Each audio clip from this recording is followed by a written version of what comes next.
আসসালামু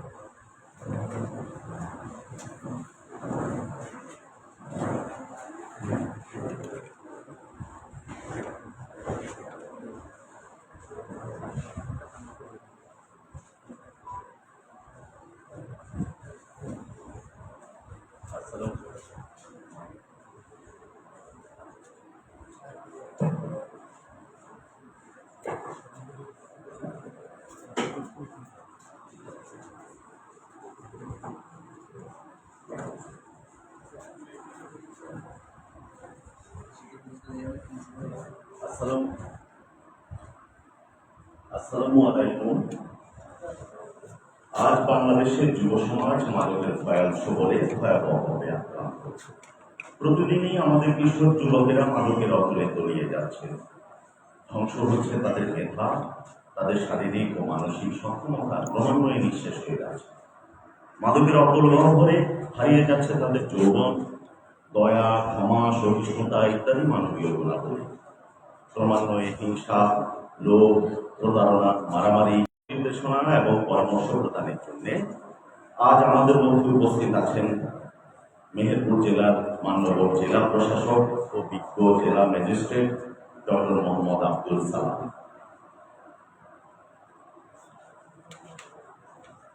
অতিরিক্ত police super প্রশাসন ও অর্থ মোহাম্মদ আতিকুল হক,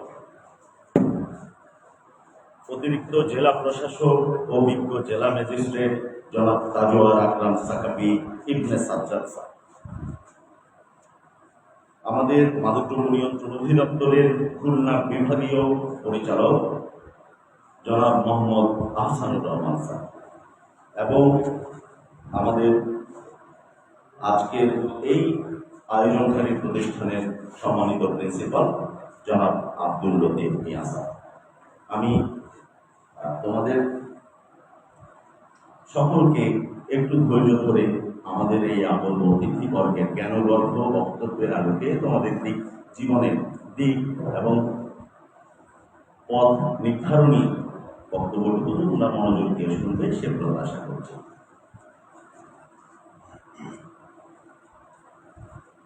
অনুষ্ঠানের শুভারম্ভ করার জন্য এবারে পবিত্র কোরআন থেকে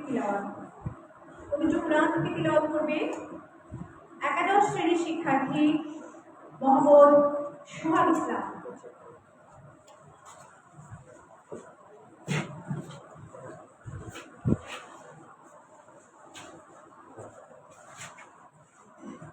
আসসালামু আলাইকুম ওয়া রাহমাতুল্লাহ।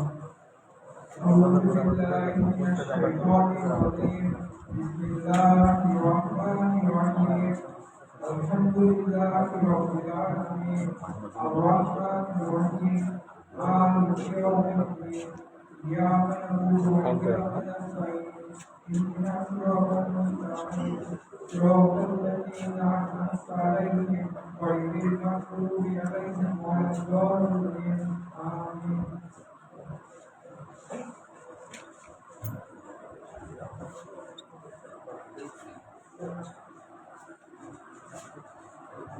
ধন্যবাদ সোহাগকে। এবারে পবিত্র গীতা থেকে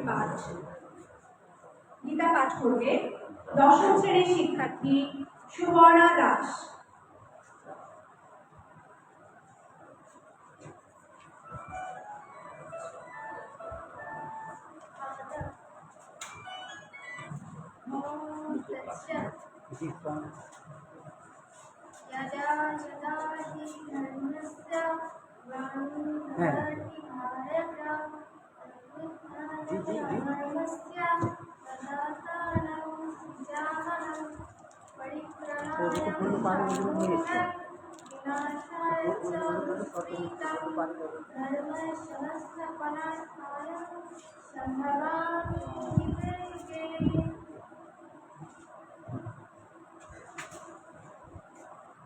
ধন্যবাদ সুবর্ণা দাসকে। প্রিয় শিক্ষার্থীবৃন্দ, মাদক মানুষের শরীর ও মনে স্থায়ী ক্ষতি সাধন করে। সে ক্ষতি আর সহজে পূরণ হয় না। মেধা, বুদ্ধিমত্তা, উদ্যম সব ধ্বংস করে দেয়। মাদকের সব ক্ষতির বিষয়ে সতর্কতা নিয়ে এবারে আছে স্বাগত বক্তব্য। স্বাগত বক্তব্য প্রদানের জন্য আমি সশয় অনুরোধ করছি জনাব মোহাম্মদ বেলাল হোসেন, সহকারী পরিচালক, জেলা কার্যালয়, মাদকদ্রব্য নিয়ন্ত্রণ অধিদপ্তর, মেহেরপুর স্যারকে।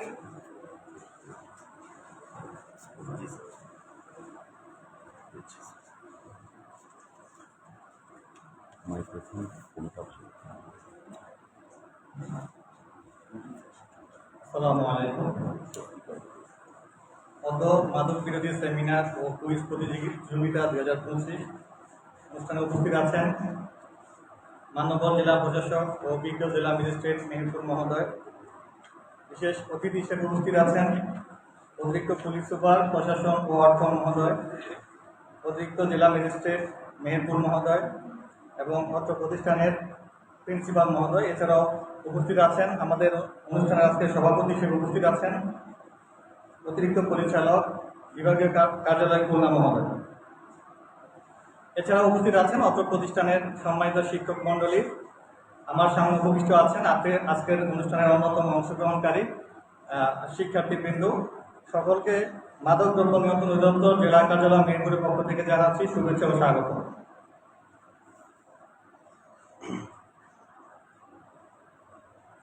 প্রিয় উপস্থিতি, আজকের অনুষ্ঠানের মূল প্রতিপাদ্য বিষয় হলো মাদকের বিরুদ্ধে একটা যে গণসচেতনতা তৈরি, সেই আলোকে আমাদের আজকের এই সেমিনারটি আয়োজন করা হয়েছে এবং এখানে একটা আমরা কুইজ প্রতিযোগিতাও নিয়েছি। প্রথম দিকে আমরা সবাই অবগত আছি যে এখানে একটা স্ট্যান্ডার্ড ফরম্যাটে একাধিক শিক্ষার্থীর মাঝে আমরা একটা কুইজ প্রতিযোগিতা নিয়েছিলাম। সেখানে আপনারা অনেকে অংশগ্রহণ করেছেন, সেটা আমরা ধন্যবাদ জানাচ্ছি।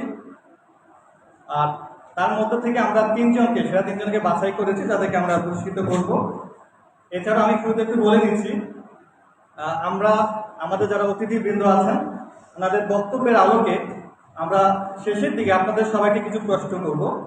তো যারা যে উত্তর দিতে পারবেন তাদেরকে আমরা বিশেষভাবে পুরস্কৃত করব। তো আশা করি আপনারা আজকের আমাদের বক্তব্যগুলো সকলের অতিথিবৃন্দ যে বক্তব্যগুলো দিবেন সেগুলো মনোযোগ দিয়ে শুনবেন। মাদকদ্রব্য নিয়ন্ত্রণ অধিদপ্তর, ডিএনসি বলা হয় সংক্ষেপে। এটা মূলত অবৈধ মাদকদ্রব্য নিয়ন্ত্রণে সারা দেশব্যাপী নোডাল এজেন্সি হিসেবে কাজ করে। এছাড়া মাদকদ্রব্যের সাথে আরো অনেকগুলো এজেন্সি আছে যারা যে উদ্ভূতভাবে জড়িত, যেমন বাংলাদেশ পুলিশ, কোস্টগার্ড, যারা যে সমুদ্র পথে মাদকদ্রব্য নিয়ন্ত্রণ করে। এছাড়াও আছে আমাদের র্যাব আছে, অন্যান্য অনেকগুলো সংস্থা আছেন যারা খুব ভালোভাবে এটা নিয়ে কাজ করে। মাদকদ্রব্য একটি ভয়াবহ অবস্থা বর্তমান বিশ্বে। আমরা যদি দেখি, যেমন শুরু যে আমেরিকা প্রায় সময় বলে, যেমন ট্রাম্প প্রায় সময় বলে যে মেক্সিকান সীমান্তের মধ্যে দেয়াল তুলবে। এটার কারণ একটাই, ওই মেক্সিকান সীমান্ত দিয়ে মূলত আমেরিকাতে প্রচুর পরিমাণে মাদক প্রবেশ করে, যেটা আজও আমেরিকার মতো এত উচ্চ টেকনোলজির দেশ নিয়ন্ত্রণ করতে পারছে না। তো বাংলাদেশ এর থেকে কিন্তু দূরে নয়, বাংলাদেশে কিন্তু এর মধ্যে একটা বিরাট ভয়াবহ অবস্থার মধ্যে আছে। আপনারা আমাদের জন্য সবচেয়ে এটা ভয়াবহ দিক যেটা হলো যে আমি যখন প্রথমে এখানে আসি, তো প্রথম যেটা আমরা দেখতাম যে শহর কেন্দ্রিক ছিল মাদকের যে বিষয়টা, সম্প্রসারণটা। কিন্তু বর্তমানে আমরা যে সমস্যাটা ফেস করছি সেটা হলো মাদকের যে সম্প্রসারণ, অবৈধ মাদকের, এটা একেবারে প্রত্যন্ত অঞ্চল পর্যন্ত পৌঁছে গেছে এবং সেটা ক্লাস 6-এর একটা বাচ্চা পর্যন্ত পৌঁছে গেছে। আমি খুবই অবাক হয়েছি যখন আমি ফেনীতে ছিলাম। একটা বাচ্চা মেয়ে যে ক্লাস 6-এ পড়ে, সে একটা ট্যাবলেট খায়, তার কোনো এক বড় বোন অথবা যে ফ্রেন্ড, বড় বোন এরকম কেউ একজন দিয়ে থাকে তাকে। সে জানে না এটা কি, বাট সে খেলে খুব তাকে ভালো লাগে। সেটা নিয়ে অনেক কাজও করেছিলাম আমি সেখানে। এই সমস্যাটা আসলে অনেকটাই ছড়িয়ে গেছে, যেটা আসলে আমাদের এখন নিয়ন্ত্রণ করা খুবই প্রয়োজন। তো আমরা সবাই যে এটা নিয়ন্ত্রণ করার জন্য আমরা মাদকদ্রব্য নিয়ন্ত্রণ অধিদপ্তর 3টা পর্যায়ে কাজ করে থাকি। প্রথম একটা পর্যায়ে হলো যেমন আমরা ডিমান্ড রিডাকশন নিয়ে কাজ করি, আরেকটা অংশ হলো সাপ্লাই রিডাকশন নিয়ে কাজ করি, এরপর আরেকটা অংশ হলো আমরা হার্ম রিডাকশন নিয়ে কাজ করি। এখন ডিমান্ড রিডাকশনটা আসলে কি, যেমন আমরা যে সচেতনতামূলক যে প্রোগ্রামগুলো করি, যেমন স্কুলে বিভিন্ন সেমিনার আয়োজন, তারপরে বিভিন্ন পথসভা আয়োজন, লিফলেট বিতরণ, তারপরে বিভিন্ন প্রচারণা, এই কাজগুলো করে থাকি আমরা মাদকের চাহিদা হ্রাসের জন্য। অর্থাৎ মানুষের মধ্যে যখন সচেতনতা তৈরি হবে, সে সাধারণত মাদক থেকে দূরে থাকবে। সে যখন জানবে এটা খেলে কি হয়, পরিবারে কি ক্ষতি হয়, সমাজের কি ক্ষতি হয়, সে একটু দূরে থাকার চেষ্টা করবে। আর মূলত এই সচেতনতাগুলো সাধারণত শিক্ষিত মানুষের মধ্যে বেশি কাজ করে। আর আপনারা দেখবেন মাদকটা বেশি ছড়া হচ্ছে যে প্রত্যন্ত অঞ্চলের অশিক্ষিত এবং যারা হচ্ছে অতি দরিদ্র তাদের মাঝে। কেন? কারণ তারা সচেতনতা বলতে কি এটা আসলে বুঝে না, তাদের কাছে অর্থটাই মূল বিষয়, আর এখান থেকে একটা ভালো অর্থ পাওয়া যায়, সেজন্য তারা এই কাজগুলো করে। দ্বিতীয় একটা বিষয় হলো সাপ্লাই রিডাকশন। তো সাপ্লাই রিডাকশনের জন্য অর্থাৎ যাতে দেশের মধ্যে মাদকটা কম আসে, আপনারা সবাই অনেকে জানেন, আবার আমরা অনেকে জানি না, আমরা কিন্তু কোনো মাদক উৎপাদন করি না, কিন্তু আমরা ক্ষতির সম্মুখীন হচ্ছি কিভাবে? যে আমাদের যেই বর্ডার যে কান্ট্রিগুলো আছে সেখান থেকে সেই বর্ডার দিয়ে বর্ডার ক্রস করে আমাদের দেশে এই অবৈধ মাদকগুলো প্রবেশ করছে। যেমন মিয়ানমার থেকে সমুদ্রপথে প্রচুর পরিমাণে ইয়াবা আসে, সেটা আমাদের দেশের বিভিন্ন প্রান্তে ছড়িয়ে পড়ে। তো এই সাপ্লাইটা হ্রাস করার জন্য আমরা যেটা করি, বিভিন্ন অপারেশনমূলক কার্যক্রম করে থাকি। যেমন মাদক দ্রব্য নিয়ন্ত্রণ আইন 2018 অনুযায়ী অন্য সংস্থা সহ আমরা সবাই মিলে মাদকের বিরুদ্ধে যে অভিযান পরিচালনা করি, গ্রেপ্তার করি, তাদেরকে হচ্ছে যে জেল হাজতে প্রেরণ করি। আর তৃতীয় একটা হলো, এই দুইটা কাজ করার পরও কিছু মানুষ মাদকাসক্ত হয়ে পড়বে, তো তাদেরকে বাঁচানোর জন্য, তাদেরকে ক্ষতি থেকে ফিরিয়ে আনার জন্য আমরা চিকিৎসা এবং পুনর্বাসনের কাজগুলো করে থাকি। এটা হলো আমাদের কিছু সরকারি এবং বেসরকারি রিহ্যাব সেন্টার আছে, সেখানে কোয়ারেন্টাইনের মতো আর কি সিস্টেম চালু করা আছে। ওই পদ্ধতির মাধ্যমে তাদেরকে মাদক থেকে দূরে রাখা হয় এবং পুনর্বাসন করা হয়। তো মাদকের যদি আমরা আরেকটু কথা বলি, এখন প্রশ্নটা হলো যে আপনারা যারা আছেন এই যে স্কুলে বা আমরা কেন সচেতন মহলে আমরা অ্যাওয়ারনেস কার্যক্রমগুলো করি, শিক্ষিত মহলে, এটার একটা মূল কারণ আছে। ধরেন যদি বিশ্বের অন্যান্য দেশগুলোতে এটা বেশি ফলো করা হয়, সাধারণত আনএডুকেটেড লোকদের মাঝে এই সচেতনতামূলক কার্যক্রমগুলো খুব কম কাজ করে, কিন্তু যারা এডুকেটেড তাদের মাঝে এটা বেশি কাজ করে। যেমন আমার সামনে যদি এখানে 150 জন লোক থাকেন, 150 জন মানুষ কিন্তু 150 জন মানুষ না, অর্থাৎ এখানে 150টি পরিবার, কারণ আপনি একটা পরিবার থেকে আসছেন। তো আমরা যদি আপনাকে মেসেজ দিতে পারি, আপনি আপনার পরিবারকে নিরাপত্তা দিতে পারলেন, মাদক থেকে দূরে রাখতে পারলেন, কারণ আপনি জানলেন এটা কি, এটার ক্ষতিকর দিক কি এবং এটা সিমটমস কি, তাহলে 150টি পরিবার রক্ষা পেল। শুধু তাই নয়, আপনার সাথে আরো কয়েকটি পরিবার জড়িত, আপনার প্রতিবেশী, আপনার আত্মীয় স্বজনের পরিবার, তাহলে সেখানে যদি আবার 3 জন ধরি, 4 জন হলো, 4টি পরিবার, 4×50 কিন্তু অনেক হয়ে যাচ্ছে। 150কে 4 দিয়ে কিন্তু অনেকগুলো পরিবার, অর্থাৎ আপনি কিন্তু অনেকগুলো পরিবারকে রক্ষা করতে পারছেন। সুতরাং আপনি কিন্তু এই রাষ্ট্রের জন্য অনেক গুরুত্বপূর্ণ একটা অংশ, ছোট কিন্তু একটা অংশ না, মাইন্ডিং। তো এই যে সরকার এত অর্থ খরচ করছে, কেন করছে? এটা একটা দূরদর্শী চিন্তা আছে, এই প্রোগ্রামের পিছনে অনেক খরচ সরকারের, কিন্তু সরকারের একটা দূরদর্শী চিন্তা আছে। সেটা কি? আপনি যেমন বর্তমানে অনেকগুলো পরিবার রক্ষা করবেন, ভবিষ্যতে আপনি একটা পরিবার তৈরি করবেন, সেই পরিবারের রক্ষা পাবে। সেই জন্যই এই প্রোগ্রামগুলো এভাবে আয়োজন করা হয়। তো যাই হোক, আমি বেশি কথা বলবো না এই জন্য, কারণ আমার এখানে অনেক সম্মানিত অতিথিবৃন্দ আছেন, ওনারা আপনাদের সামনে অনেক গুরুত্বপূর্ণ কথা বলবেন, দিক নির্দেশনা দিবেন। তো আমি এতটুকুই বলবো, আমরা যারা মাদক গ্রহণ করি অথবা করি না, যারা করি না তারা কিন্তু ক্ষতির সম্মুখীন হচ্ছে কিভাবে? ধরেন আপনি কোনো একটা বাসে করে যাচ্ছেন, বাসে হয়তো আমরা অধিকাংশ লোকই মাদকাসক্ত না, কিন্তু যিনি ড্রাইভার অথবা হেল্পার সে যদি মাদকাসক্ত হয়, তাহলে বাকি 40 জন যে গাড়িতে আছেন, বাসে আছেন, তারা কিন্তু অফকোর্স রিস্কের মধ্যে আছে। তো এই জন্য আমি ভালো থাকলে হবে না, অন্য কেউ ভালো করতে হবে এবং অন্যকে মাদক থেকে দূরে রাখতে হবে। আমরা আজকে এটা অঙ্গীকার করব। আমি বেশি কথা বলছি না, সকলকে ধন্যবাদ জানাচ্ছি এবং শুভেচ্ছা জানাচ্ছি। আসসালামু আলাইকুম।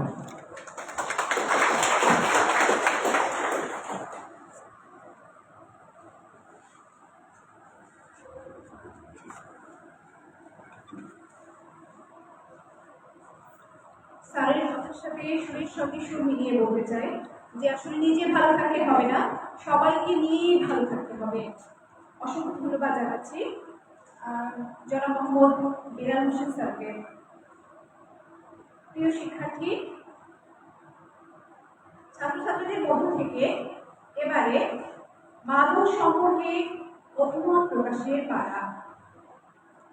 মাদক সম্পর্কে তার নিজস্ব অভিমত ব্যক্ত করতে আসছে আমাদের 8ম শ্রেণীর শিক্ষার্থী সাবিনা সুলতানা সোহানা।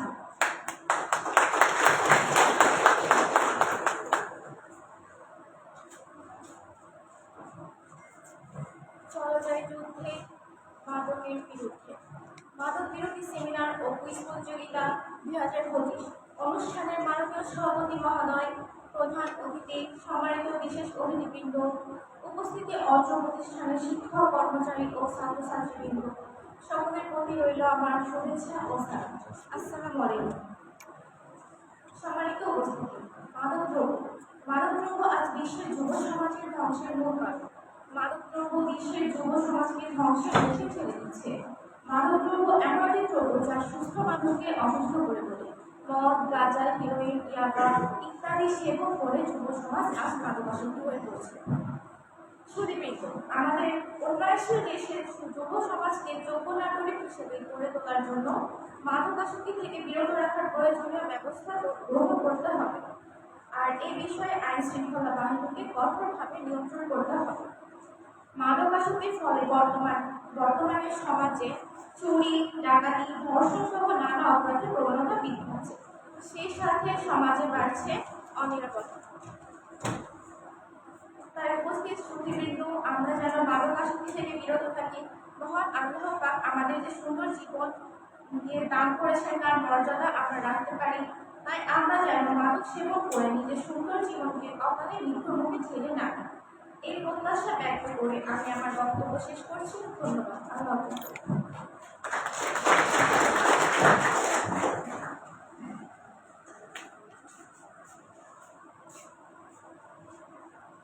ধন্যবাদ সাবরিনা সুলতানা তোমার সুন্দর বক্তব্যের জন্য। শিক্ষাই জাতির মেরুদণ্ড, আর সে মেরুদণ্ড স্থাপনের কারিগর আমাদের স্বর্গীয় শিক্ষকবৃন্দ। এবারে এই প্রতিষ্ঠানের সুযোগ্য অধ্যক্ষ জনাব আব্দুল লতিফ মিয়া স্যারকে তার বক্তব্য প্রদানের জন্য সবিনয় অনুরোধ করছি।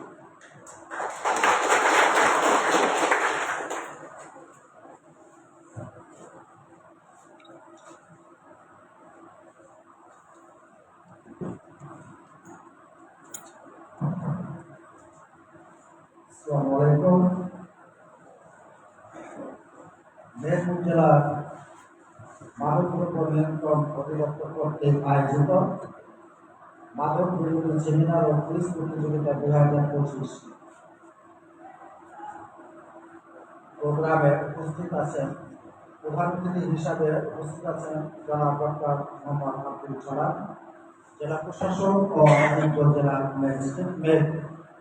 বিশেষ অতিথি হিসাবে উপস্থিত আছেন জনাব মোহাম্মদ মঞ্জুর আহমেদ সিদ্দিকী, পুলিশ সুপার মেহেরপুর, জনাব তাজওয়ান আকরাম শাখা ভিত্তিক ম্যাজিস্ট্রেট, অতিরিক্ত জেলা প্রশাসক রাজস্ব ও বিজ্ঞ ম্যাজিস্ট্রেট মেহেরপুর। এছাড়া উপস্থিত আছেন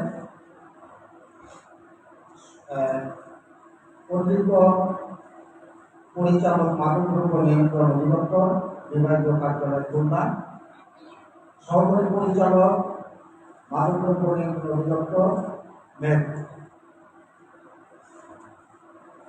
আজকে আমি খুবই কৃতজ্ঞ জেলা মাদকদ্রব্য নিয়ন্ত্রণ অধিদপ্তর আমাদের প্রতিষ্ঠানে এই মাদক সংক্রান্ত একটি সেমিনার ও কুইজ প্রতিযোগিতার আয়োজন করার জন্য আমি তাদের প্রতি কৃতজ্ঞ ও ধন্যবাদ জানাচ্ছি।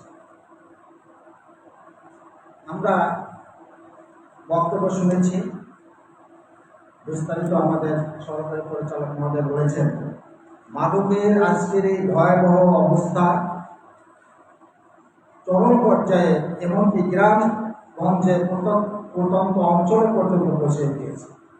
এটার থেকে আমরা কিভাবে রেহাই পেতে পারি, সেই ছাত্রছাত্রীদের মাঝে সেই সচেতনতামূলক আজকের এই অনুষ্ঠানের আয়োজন করা হয়েছে, যাতে করে আমাদের ছাত্রছাত্রী মাদক থেকে সচেতন হতে পারে, এর কুফল সম্বন্ধে জানতে পারে এবং এর থেকে বিরত থাকতে পারে। এই জন্যই এই আয়োজন। প্রিয় শিক্ষার্থীবৃন্দ, তোমরা ইতিমধ্যেই মাদক সংক্রান্ত বিভিন্ন বিষয়ে জেনেছ। কুইজ প্রতিযোগিতার সেখানে যেসব প্রশ্নগুলি ছিল তোমরা অ্যান্সার করেছো, উত্তর দিয়েছ, সেখানে জেনেছ, আজকে জানতে পারবে এবং জেনেছ। আমরা কোনোভাবে যারা খারাপ বন্ধু-বান্ধব আছে এই ধরনের অফার তোমাদেরকে দিবে, এটার থেকে তোমরা দূরে সরে থাকবা এবং একটা মাদক আসক্তি একটা ব্যক্তি শুধু সে নিজেই ক্ষতিগ্রস্ত হয় না, পুরা পরিবারটা ধ্বংস হয়ে যায়, পুরা সমাজটা সে আস্তে আস্তে এই সংখ্যা বাড়াইতে থাকে, ধ্বংসের পথে নিয়ে যায়।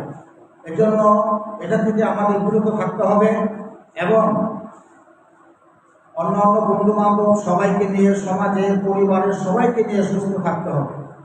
তোমাদের বাবা মা এখানে পাঠিয়েছে অনেক আশা ভরসা করে, তুমি এখানে কারিগরি কাজ শিখবে, লেখাপড়া শিখবে, তুমি প্রতিষ্ঠিত হবে, তুমি বাবা মার মুখ উজ্জ্বল করবে, ভবিষ্যতে তুমি অনেক বড় অফিসার হবে, দেশ বিদেশে অনেক কারিগরি কাজ রয়েছে, সেখানে যাবে এবং অর্থ উপার্জন করবে, পরিবারকে স্বাবলম্বী করবে।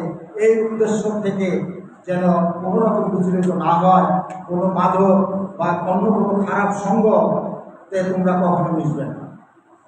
আমি ধন্যবাদ জানাই আমাদের সুযোগ্য জেলা প্রশাসক মহোদয়, তিনি শত ব্যস্ততার মাঝেও তোমাদের এই সচেতন যাতে থাকতে পারো এই প্রোগ্রামে তিনি এসেছেন, তোমাদেরকে এই ব্যাপারে আরও মূল্যবান কথা বলবেন। আমাদের খুলনা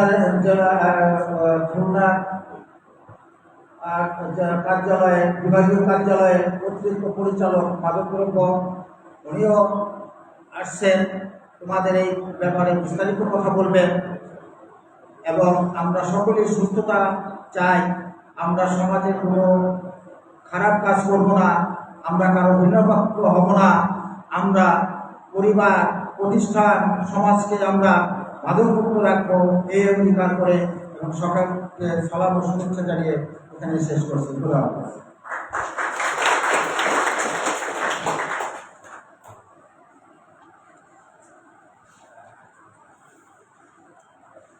ধন্যবাদ স্যার। মাদকের অপব্যবহারকারীদের মধ্যে চুরি, ডাকাতি, ধর্ষণ, ইফটিজিং ইত্যাদির প্রবণতা ভয়াবহভাবে বেড়ে গেছে। এর প্রতিকার ও প্রতিরোধে বাংলাদেশ পুলিশ অতন্ত্র প্রহরী হয়ে আছে। পারিবারিক ও সামাজিক অবক্ষয় প্রতিহত করার লক্ষ্যে মাদককে আমাদের না বলতেই হবে। মাদক থেকে তোমাদের দূরে রাখার সে কৌশল শেখাবার জন্যে এবারে আমি সবিনয়ে অনুরোধ করছি মেহেরপুর জেলার সুযোগ্য অতিরিক্ত পুলিশ সুপার প্রশাসন অর্থ জনাব মোহাম্মদ আতিকুল হক স্যারকে।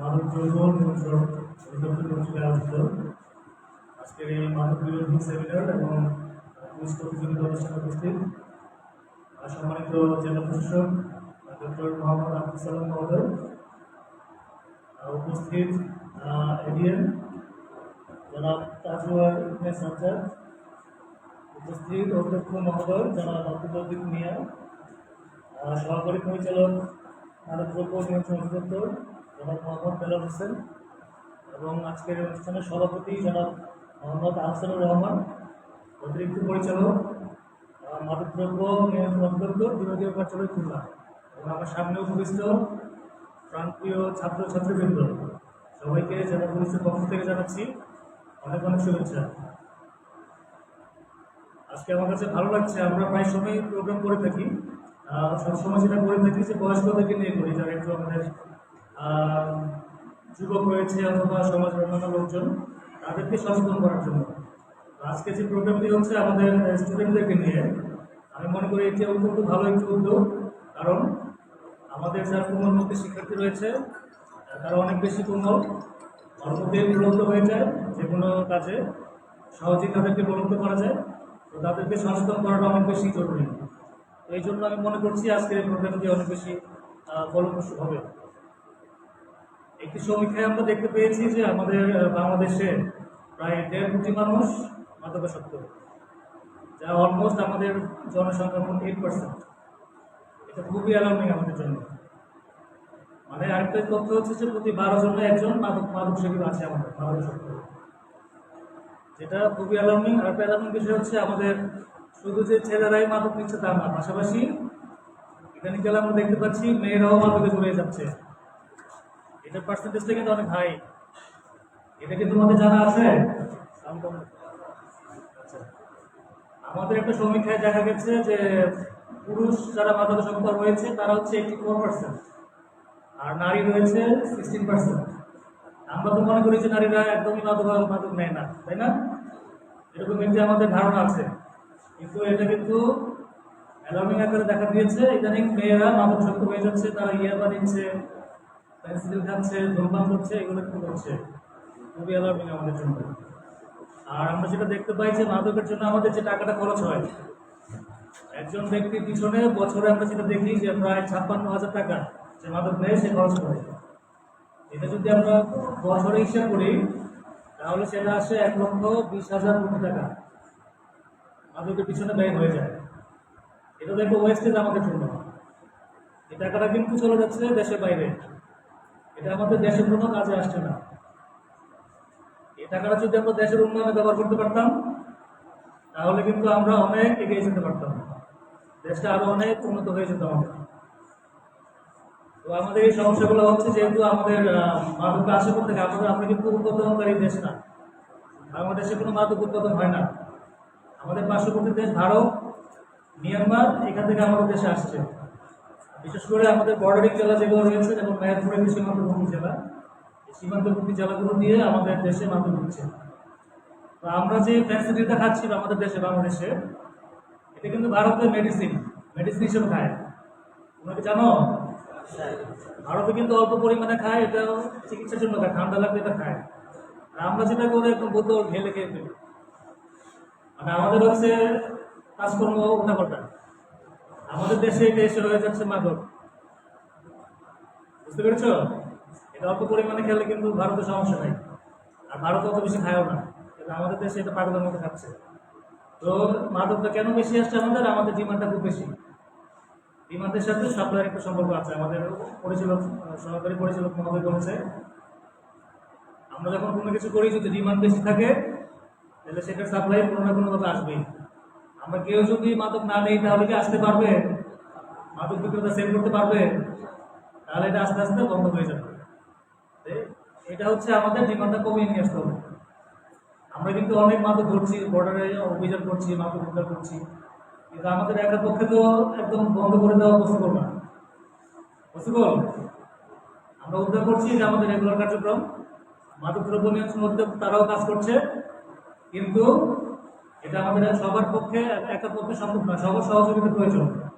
তোমরা যারা আছো তোমাদের ডিমান্ড কমিয়ে দিতে হবে, আর যারা মাদকের ব্যবসার সঙ্গে জড়িয়ে যাচ্ছে তাদেরকে এই ব্যবসা থেকে সরিয়ে নিয়ে আসতে হবে, তাহলে আমরা একটা ভালো পর্যায়ে আসতে পারবো। ঠিক আছে? আমি দেখেছি যে আমাদের অনেক ব্রিলিয়ান ছাত্র আছে, অনেক ডাক্তার, ইঞ্জিনিয়ার, অনেক ব্রিলিয়ান স্টুডেন্ট ছিল, কিন্তু হঠাৎ করে সে মাদকাসক্ত হয়ে গিয়ে একদম লাইফ ধ্বংস হয়ে গেছে, খুব শোচনীয় অবস্থায় আছে। এরকম আছে আমাদের সমাজে কিন্তু অনেক। আমাদের নিজেরই পরিচিত, আমাদের ছোট তোমাদের মতো ভাই বোন অনেকে আছে, অনেকে মাদকাসক্ত হয়ে গেছে, এখন তার পরিবার একদম অসহনীয় যন্ত্রণা ভোগ করছে। বাবা মা ঘরে থাকতে পারছে না, তোমাদের বয়সী ছেলে মেয়েরা বাবা মাকে কোপাতে যাচ্ছে, মারতে যাচ্ছে, কারণ টাকা পাবে কোথা থেকে? মাদক খেলে তো টাকা লাগবে, এই টাকার জন্য তো বাবা মাকে চাপ দিবে, তাই না? তোমার তো কোনো ইনকাম সোর্স নাই। এরকম অসহনীয় যন্ত্রণা অনেকগুলো পরিবার ভোগ করছে কিন্তু। এই জন্য আমি তোমাদেরকে বলবো তোমরা সচেতন হবা, তোমরা কারোর কথায় প্রলুব্ধ হবে না। তোমাদের বয়স কম, তোমরা ভালো মন্দ বোঝার চেষ্টা করবা। তোমরা কাদের সাথে মিশছো, তোমাদের সার্কেল, তোমার সমাজে যাদের সাথে মিশো, তোমাদের বন্ধু বান্ধব, তাদেরকে সবার সাথে দেখবা, তাদের কার্যক্রম কি ফলো করবা। কেউ যদি খারাপ কোনো কিছু করে তার সাথে মিশার প্রয়োজন নেই, কারণ যে যার সাথে মিশে সে কিন্তু তার মতো হয়ে যায়। যে যার সাথে মিশে সে কিন্তু আস্তে আস্তে তার মতো হয়ে যায়। তুমি যদি মাদকাসক্তের সঙ্গে মিশো তুমি আস্তে আস্তে কিন্তু ওরকম হয়ে যাবে। বুঝতে পেরেছ? এটা তোমরা যখন কারোর সাথে মিশবা তখন অনেক ভেবে চিন্তে তার সাথে মিশার চেষ্টা করবা, এই জিনিসটা মাথায় রাখবে। আর বাবা মায়ের সাথে ভালো আচরণ করবে। আমি যেটা বললাম তোমাদের সাথে যেন এরকম না হয় যে তোমার বাবা মাকে মাদকের জন্য মারপিট করছো বা এরকম কোনো কিছু যেন না হয়। আমাদের পুলিশের ম্যাক্সিমাম যে ক্রাইমগুলো হয় এর 60 বা 70% হয় মাদকের জন্য। আমাদের সে অনেক সময় খুন হয়ে যায়, ডাকাতি হয়, ছিনতাই, চুরি, এগুলোর ম্যাক্সিমামের পিছনে রয়েছে আমাদের এই মাদক। যারা মাদকাসক্ত তারা এই ঘটনাগুলো ঘটিয়ে থাকে। তো আমি সবাইকে বলবো তোমরা সচেতন হবা এই বিষয়ে। মাদক খুবই খারাপ জিনিস। তুমি যদি মাদক গ্রহণ করো আস্তে আস্তে তুমি কিন্তু খারাপ দিকে ধাবিত হবা, তোমার লাইফ ধ্বংস হয়ে যাবে, তুমি ভালো কিছু করতে পারবো না, জীবনে আগাইতে পারবো না। আরেকটা বিষয় বলি, চাকরির ক্ষেত্রে কিন্তু এখন অনেক কিছু ডোপ টেস্ট করা হচ্ছে। ডোপ টেস্টে যদি মাদকের টেস্টে যদি পজিটিভ আসে তোমাকে কিন্তু চাকরিতেও নেবে না। এত পড়াশোনা করে কি লাভ? তোমরা এই বিষয়গুলোতে সচেতন হবা। আমি আমাদের পক্ষ থেকে আমাদের এতটুকুই। আর তোমাদের কাছে যদি কোনো তথ্য থাকে যে অমুকে মাদক ব্যবসা করছে বা মাদক নিয়ে আসছে, আমাদের কাছে বিক্রি করতে আসছে, এই তথ্যগুলো আমাদেরকে দিবা, আমরা তাদের বিরুদ্ধে ব্যবস্থা নিব। আর অনেক ক্ষেত্রে আমরা কষ্ট পাই, তোমাদের বয়সী ছেলে মেয়েরা অংশ মাদকের ক্যারিয়ার হিসেবে কাজ করে। তোমাদের বয়সী ছেলে মেয়েরা অনেক সময় মাদক পরিবহন করে আরেকজনের কাছে পৌঁছে দেয়। যারা মাদক ব্যবসা করে তাদেরকে সহযোগিতা করে।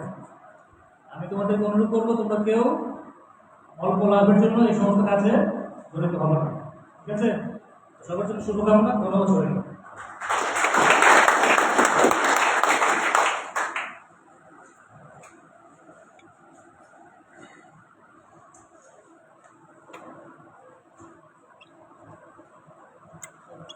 আমরা স্যারের কাছ থেকে একটি ভয়ঙ্কর সমীক্ষা জানতে পারলাম।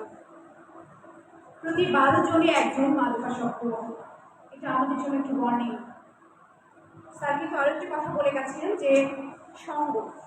প্রিয় শিক্ষার্থী, তোমরা সঙ্গ নির্বাচনে নিশ্চয়ই স্যারের যে দিক নির্দেশনামূলক বক্তব্য সেগুলো অনুসরণ করবে, কারণ তোমরা সবাই জানো সঙ্গ দোষে লোহা মিশছে। ধন্যবাদ জানাচ্ছি অতিরিক্ত পুলিশ সুপার জনাব মোহাম্মদ স্যারকে। মাদক মাদক আমাদের শুধু দেহ মনেরই ক্ষতি করে না, অর্থ, বিত্ত, সংসার সবকিছু ধ্বংস করে দেয়। একজন মাদকাসক্ত একটি সুন্দর পরিবারকে টেনে এনে দাঁড় করায় দুর্দশার মাঝ রাস্তায়। এবারে সে বিষয়ে আলোকপাত করার জন্য সবিনয়ে অনুরোধ করছি অতিরিক্ত জেলা প্রশাসক রাজস্ব ও অভিজ্ঞ অতিরিক্ত জেলা ম্যাজিস্ট্রেট জনাব তাজওয়ার আকরাম সাকাবি ইবনে সাজ্জাদ স্যারকে।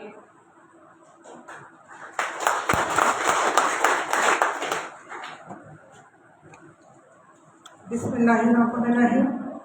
মাদকদ্রব্য নিয়ন্ত্রণ অধিদপ্তর কর্তৃক আয়োজিত আজকের এই সেমিনারে উপস্থিত আছেন মেহেরপুর জেলার সুযোগ্য জেলা প্রশাসক ও অভিজ্ঞ জেলা magistrate doctor Abdul Salam sir. উপস্থিত আছেন মাদকদ্রব্য নিয়ন্ত্রণ অধিদপ্তরের পরিচালক খুলনা থেকে আগত। উপস্থিত আছেন আমাদের অতিরিক্ত পুলিশ সুপার মেহেরপুর জেলা। উপস্থিত আছেন মাদকদ্রব্য নিয়ন্ত্রণ অধিদপ্তরের বিভিন্ন পর্যায়ের কর্মকর্তা কর্মচারী। উপস্থিত আছেন এই প্রতিষ্ঠানের অধ্যক্ষ এবং প্রিয় শিক্ষার্থী ছাত্রছাত্রীরা। সবাইকে সালাম শুভেচ্ছা দিয়ে শুরু করছি। প্রথমে একটা কবিতা দিয়ে শুরু করি।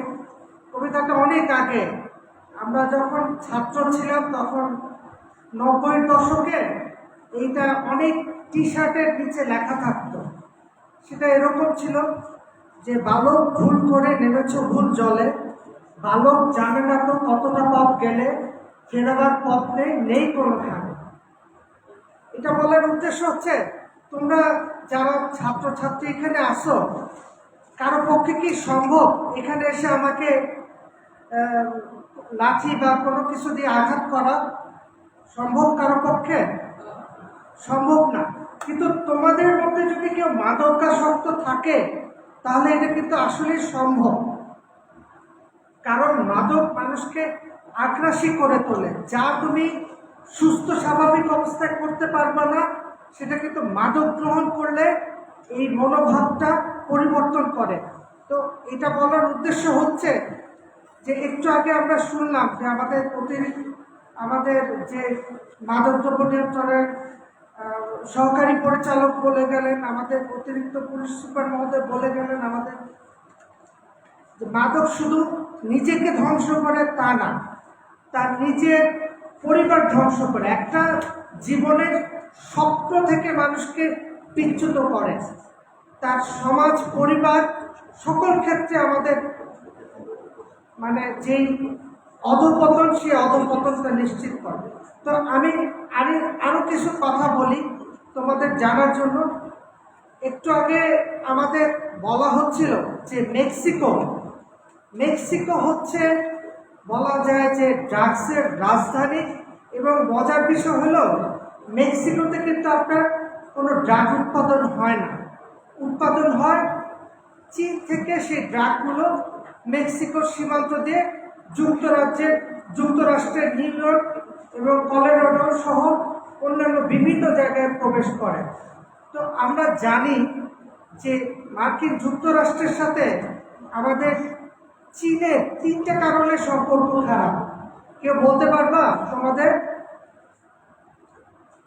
আচ্ছা, আমি বলে দিই। একটা হচ্ছে এই যে ড্রাগ প্রবেশ করতেছে, আরেকটা হচ্ছে মাইক্রোচিপ, যেটা আমেরিকার কাছে সেই প্রযুক্তিটা আছে, সেটা বিশ্বের খুব কম দেশে তৈরি হয়। এই মাইক্রোচিপ দিয়ে তোমার বিভিন্ন কম্পিউটার, ড্রোন থেকে শুরু করে যত অ্যাডভান্স ইলেকট্রনিক্স আছে এই মাইক্রোচিপ দিয়ে তৈরি করে। আর আরেকটা বিষয় হচ্ছে রেয়ার ম্যাটেরিয়ালস কি বলা হয়ে থাকে যে রেয়ার ম্যাটেরিয়ালস যে মাইনিং এবং প্রোডাকশনের 98%ই চায়না নিয়ন্ত্রণ করে। এটা বলার উদ্দেশ্য হচ্ছে যে আমাদের ভূ রাজনৈতিক বিষয়গুলো, মাদককে কিভাবে আমাদের মাদক দ্বারা পরিচালিত হয় এটা আমাদের জানা উচিত। বলা হয়ে থাকে যে চাঙ্ক ডোপ জাইলাজিন বলে, এটা হচ্ছে হিরোইন বা কোকেনের চেয়ে 100 গুণ বেশি শক্তিশালী। তা এটা কেন প্রবেশ করতেছে বিভিন্ন উন্নত রাষ্ট্রে? আমরা জানি যে পড়াশোনা করতে সবচেয়ে বেশি স্টুডেন্টরা যায় যুক্তরাষ্ট্রে কিংবা যুক্তরাজ্যে। এগুলোতে যদি আপনার ড্রাগ ইনফিউজ করা হয়, বেশিরভাগ যদি মাদক গ্রহণ করে, তাহলে কিন্তু তাদের যে পটেনশিয়াল, তারা যে একটা কিছু করবে এবং দেশকে কিছু দিবে, সেটা থেকে তারা বিচ্যুত হয়ে পড়ে এবং তারা জীবনে কিছুই করতে পারে না। সামগ্রিকভাবে, রাষ্ট্রীয়ভাবে ক্ষতিগ্রস্ত হয় এই মাদকের কারণে। আরেকটা বিষয় হচ্ছে যে 2 ধরনের ড্রাগস আছে, একটা হচ্ছে স্টিমুলেন্ট, আরেকটা হচ্ছে ডিপ্রেসেন্ট। স্টিমুলেন্ট কোনগুলো? যেগুলো যেই মাদক গ্রহণের ফলে মানুষের উত্তেজনা তৈরি হয় এবং বিভিন্ন ধরনের অপরাধমূলক কর্মকাণ্ডে জড়িয়ে পড়ে। আরেক ধরনের মাদক হচ্ছে ডিপ্রেসেন্ট। এটা বলার উদ্দেশ্য হচ্ছে তোমরা এ ব্যাপারে একটু পড়াশোনা করো, কারণ পড়াশোনা করার বিকল্প নেই। একটা ছেলে সমাজচ্যুত হওয়ার আগেই যাতে এই জিনিসগুলো আমাদের জানতে পারি এবং সেইভাবে আমরা নিজেদেরকে মাদক থেকে, বিশেষ করে যারা 90% ক্ষেত্রে দেখা যায় সঙ্গের কারণেই এই মাদক গ্রহণ করে। প্রথমে কৌতূহলবশত, তারপরে আপনার যেই প্রিয় বন্ধু বান্ধব যদি মাদকের সাথে জড়িয়ে পড়ে, তাহলে দেখা যায় ছেলেরাও আকৃষ্ট হয়ে পড়ে। তাই যেসব বন্ধু তোমাদের মাদক অফার করবে, সেসব বন্ধুকে কি না বলতে হবে, তাদের সাথে মেশা যাবে না। এমনও আমি দেখেছি, আমি যখন বিভিন্ন ডিসি অফিসের ম্যাজিস্ট্রেট হিসাবে ছিলাম কিংবা উপজেলা নির্বাহী অফিসার হিসাবে ছিলাম, তখন দেখেছি যে প্যারেন্টস এসে বলতো যে স্যার, আমার ছেলেকে 1 মাসের জন্য হলেও একটু জেলে দেন। কেন? কারণ নিরুপায়। 2 দিন আগে পত্রিকা দেখলাম 67 বছরের এক বৃদ্ধ মহিলাকে তার ছেলে ছুরিকাঘাত করে পালিয়েছে এবং তাকে ধরা যাচ্ছে না। এটা কি সুস্থ অবস্থায় একটা মানুষ করতে পারে? সুস্থ অবস্থায় কি একজন মানুষ আরেকজন মানুষকে হত্যা করতে পারে, খুন করতে পারে, ইমপ্রিজন করতে পারে? আমার মনে হয় না। সুতরাং আমরা সকলে মাদক থেকে দূরে থাকি, আর বেশি বেশি করে দুই ধরনের হরমোন আমাদের অবসাদ দূর করে, আমাদের ভালো লাগার অনুভূতি কাজ করে। একটা হচ্ছে কি ডোপামিন, আরেকটা হচ্ছে সেরোটোনিন। তোমরা সবাই ফেসবুক ইউজ করো না? ফেসবুক ইউজ করলে কিংবা রিলস দেখলে, স্ক্রলিং করলে সেখানে ডোপামিন নিঃসৃত হয়। পাবজি খেললে, টিকটক করলে ডোপামিন নিঃসৃত হয়। অপরপক্ষে তুমি যদি হাঁটো, তুমি যদি খেলাধুলা করো, তুমি যদি সাইকেল চালাও, তুমি যদি ব্যায়াম করো, তুমি যদি রোদে হাঁটো, বন্ধু বান্ধবদের সাথে নির্মল বাতাসে হাইকিং করো, তাহলে সেক্ষেত্রে কি সেরোটোনিন হরমোন নিঃসৃত হবে, এবং যেটা তোমার শরীরের জন্য, মনের জন্য ভালো। তাহলে আমরা কোনটাকে গ্রহণ করব, ডোপামিন না সেরোটোনিন? মাদক না খেলা? তো খেলাধুলা এবং সুস্থ সাংস্কৃতিক চর্চার মাধ্যমে আমরা নিজেদেরকে সমৃদ্ধ করব। আর বাংলাদেশ তাকিয়ে আছে তোমাদের মতো যুব সমাজ, যারা ভবিষ্যৎ বাংলাদেশের নেতৃত্ব দিবা। এই নেতৃত্ব শূন্য যদি হয়ে যায়, তাহলে বাংলাদেশের যতই ইনফ্রাস্ট্রাকচার হোক, যতই বড় বড় প্রজেক্ট হোক, কোনো লাভ নাই। বাংলাদেশকে নেতৃত্ব দেওয়ার জন্য তোমাদের মতো খুদে দক্ষ মানুষ দরকার। আমি আর কথা বাড়াবো না। সকলের সুস্বাস্থ্য, দীর্ঘায়ু, মঙ্গল কামনা করে আজকের এই মাদকের দ্রব্য নিয়ন্ত্রণ অধিদপ্তরের সেমিনারটা সফল হোক, সার্থক হোক। অ্যাটলিস্ট আমরা বলতে পারবো যে আমাদের এই সেমিনারে আজকে যারা উপস্থিত হয়েছে, যে ছাত্রছাত্রীরা কেউ যাতে কখনো মাদকের সাথে যুক্ত না হয়, এই প্রত্যাশা রেখে সকলেরকে শুভেচ্ছা জানিয়ে আমি আমার বক্তব্য এখানে শেষ করছি। ধন্যবাদ সকলকে।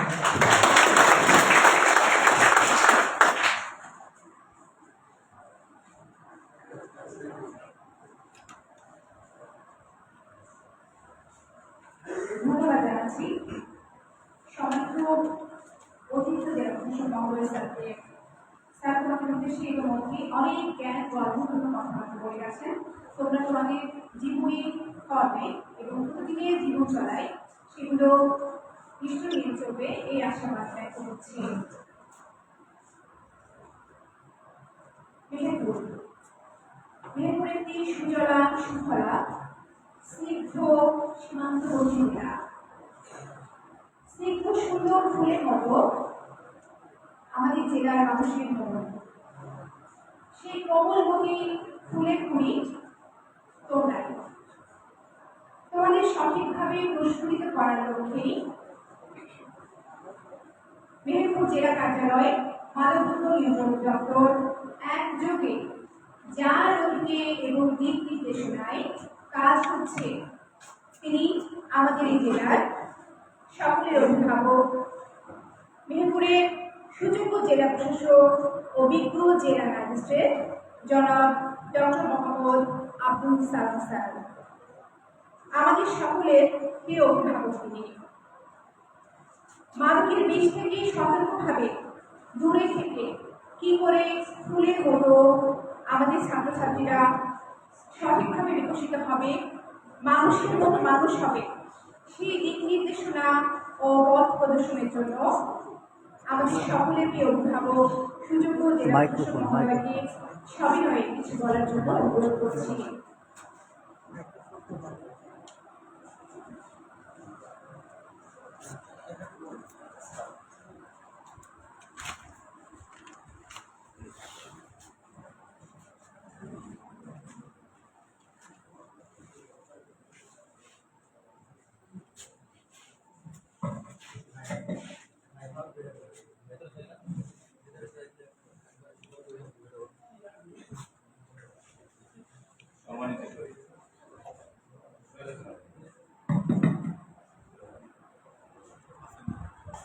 সম্মানিত সুধী, আসসালামু আলাইকুম।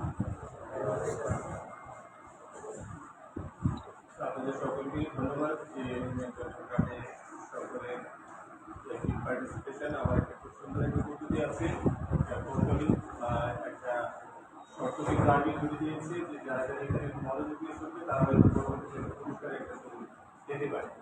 এটা একটা নতুনত্ব, আমি এটাকে appreciate করি।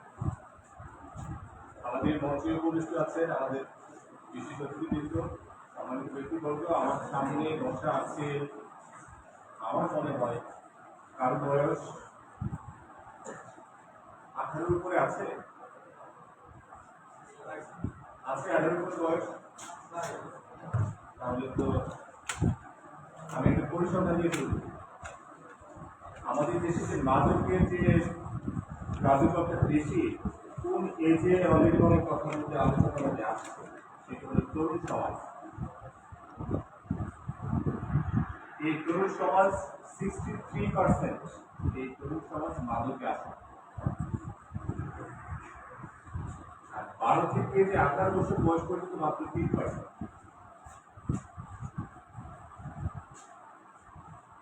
আর এই 12-র নিচেও আছে, সেটা মাত্র 1.5%। তার মানে আমরা আজ থেকে কথা বলছি, তার মানে হয় 12 থেকে 18 বছর পর্যন্ত যারা তারা এখানে আছে নাকি? তাহলে আমরা ছোট্ট একটা এরিয়াকে কিন্তু কনসিডারেশন নিয়ে আসছি। আমার ধারণা ছিল তারা হয়তো তরুণ সমাজটা এখানে আমরা পাবো। আমার একটু আনইজি লাগছে তাদের সাথে কথা বলতে, এই জন্যই যে তারা তো অনেকেই অনেক কিছু এখন পর্যন্ত জানে না, আমাদের কথার দ্বারা আবার জেনে ফেলে কিনা। এই ক্ষেত্রে আমার মনে হয় পরবর্তীতে আমি অনুরোধ করবো এই বিষয়গুলো একটু বিবেচনা নেওয়ার জন্য। আমরা ইত্যাদি প্রোগ্রাম করতে গেলে অ্যাটলিস্ট কলেজ পড়ুয়া বা তার পরে আগেগুলা এই জাতীয় একটু এরিয়া ধরে ধরে কথা বলতে হবে। যেমন আমিও আজকে কিছু কিছু নতুন নাম শুনলাম, কিন্তু ওরা তো আগেই শুনতে। এই বিষয়গুলো আমরা চাই না যে যারা মোটামুটি স্থিতিশীল আছে তাদেরকেও কোনো বিষয়ে আমরা অবগত করতে চাইলে যেটা ভালো জিনিসটা হবে। যদি এমন কিছু জিনিস হতো, যেমন ধরেন একটা আইটি রিলেটেড যদি এমন কিছু তথ্য থাকতো, তাহলে এখানে ইচ্ছা মতো কথা বলে বলে তাদেরকে যদি একটু নলেজ দিয়ে দেওয়া হবে, তাহলে তারা এটাতে উৎসাহিত হবে। এখন আমি অন্য কোনো বিষয়ে নেতিবাচক বিষয়গুলোকে তাদেরকে এনকারেজ করার জন্য সুযোগ দেওয়া ঠিক হবে, এইটা পরবর্তীতে চিন্তায় রাখবে। যাই হোক, আমরা কথা বলছিলাম মাদক নিয়ে। এই মাদককে কি আমরা হা বলবো না না বলবো? তাই মাদককে না বলতে গেলে আমাদের মন মানসিকতাকে একটু শক্ত করতে হবে। কিন্তু আমাদের আশেপাশে তোমরা অলরেডি জেনেছ যে সঙ্গ দোষে লোহা ভাসে, এরকম একটা কথা কিন্তু আমি শুনেছি। তার মানে তোমরা যখন বন্ধুদেরকে সিলেক্ট করবা, সেই বন্ধুদেরকে সিলেক্ট করার সময় কিন্তু তোমাদেরকে হ্যাভি চিন্তা করতে হবে। তার মানে যার মধ্যে এরকম একটা স্বভাব আছে বলে তুমি মনে করো, তার দিকে এত বেশি পেশা যাবে না। কারণ কি, আমি যদি তোমাদেরকে এখন একটি এক্সাম্পল দিই, একটা তোমরা যদি আই ক্লোজ করো, চোখ বন্ধ করে একটু কল্পনা করো, সবার চোখ বন্ধ। ধরো তুমি কোনো একটা রাস্তায় হাঁটছ, রিক্সা দিয়ে যাচ্ছ, রিক্সা দিয়ে হাঁটার সময় রাস্তার পাশে যে ওয়াকওয়ে আছে, সেই ওয়াকওয়েতে একদম নর্দমার পাশে একটা লোক শুয়ে আছে, চুলদারি অনেক বড়, সিনের পাটকা লুঙ্গি পরা বা শার্ট গায়ে আছে। একটা লোক আরেকটা লোক গাড়িতে করে, খুব সুন্দর একটা গাড়িতে করে যাচ্ছে। তোমরা এই দুইটা লোকের কোনটাকে বেছে নেবা? যদি তোমরা বেছে নিতে চাও ওই গাড়িতে যে লোকটা যাচ্ছে তার দিকে, আর ওই যে নর্দমার পাশে শুয়ে আছে যে লোকটা, সেটার দিকে যদি নজর দাও, আমি বলবো যে শুয়ে আছে তার কোনো না কোনো মেন্টাল সমস্যা আছে, কিন্তু তার মূলে অন্তত পক্ষে একটা কারণ খুঁজে পাওয়া যাবে, সে মাদকে আছে। এটা মোটামুটি অনেক করে বলা যায় ম্যাক্সিমাম এরকম ভবগুলো মানুষের মধ্যে এই স্বভাবটা থাকে। দুই একজন আছে আল্লাহ প্রদত্ত, হয়তো সে মেন্টাল জন্ম থেকেই বা এরকম, কিন্তু অধিকাংশ ক্ষেত্রে আমরা দেখতে পাচ্ছি এই হুটার করে দেখবে যে একটা সিগারেট হাতে নিয়েছে, যে কোনো কিছু একটা মুক্তি দিবে, এটা হলো তার মেন্টাল মস্তিষ্ক বিকৃত হয়ে গেছে। এরকম তোমাদের আশেপাশে দেখবা যে সে তার শিক্ষকের সাথে খারাপ বিহেভ করে, ফ্রেন্ডের সাথে খারাপ বিহেভ করে, সে তার বাবা মায়ের সাথে খারাপ বিহেভ করে, এই অ্যালকোহলের কিছু কারণ হতে পারে এই মাদক। তোমরা কি চাও তোমার বাবা মায়ের সাথে খারাপ বিহেভ করো? তোমরা কি চাও কখনো তোমার শিক্ষকের সাথে বেয়াদবি করো? যদি এরকম কেউ বেয়াদবি করে থাকে তাহলে আমি তাকে বলবো কোনো না কোনো ভাবে সে অসুস্থ। সে অসুস্থতার একটা কারণ হতে পারে মাদক। তোমরা জানো হয়তো সে কি মাদক নিচ্ছে। সে হয়তো সিগারেট খাচ্ছে, সিগারেট খেয়ে আস্তে আস্তে আপগ্রেডেশন যেটা সেটাতে হয়তো সে ধরে ফেলেছে, তোমরা জানো। তাহলে তাদেরকে একটু অ্যাভয়েড করতে হবে বা দূরে থাকতে হবে। অ্যাভয়েড করতে তাদের কাছ থেকে একটু দূরে থাকতে হবে। তোমরা তাদের কাছে যেতে পারবে না, আর যদি যাও তাহলে এটা তোমাদের জন্য ক্ষতিকারক হতে পারে। অনেক বিষয় এখানে চলে আসে।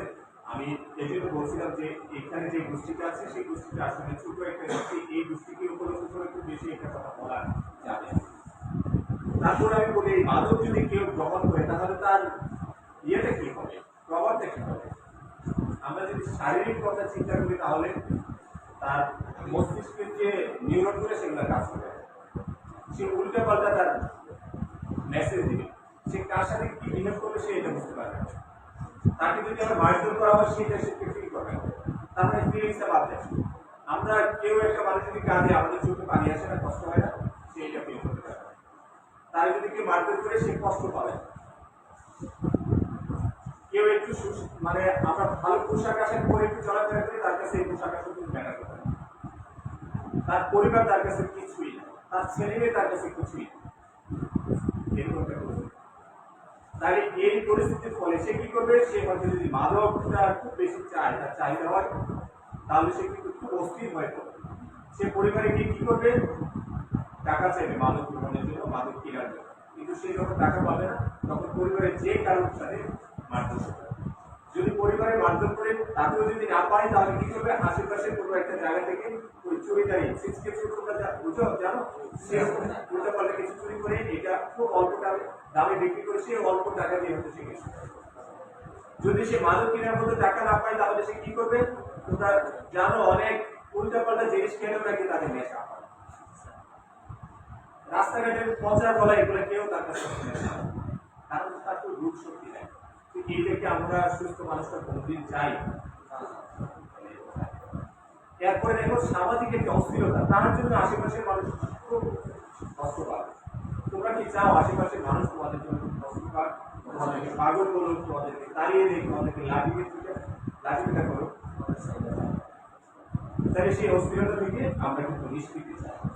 তারপরে দেখো শারীরিক কি সমস্যা হয়। শারীরিক সমস্যার কথা কিছুটা বলেছি। মেয়েদের ক্ষেত্রে কি হয়? যদি কোনো মহিলার মাদকাসক্ত হয় তাহলে তার যে সন্তানটা হবে সেটা হবে বিকলাঙ্গ, প্রতিবন্ধী, সেগুলো হবে। আর আমাদের বিভিন্ন ধরনের ক্যান্সার, লাং ক্যান্সার হতে পারে, মাউথ ক্যান্সার হতে পারে।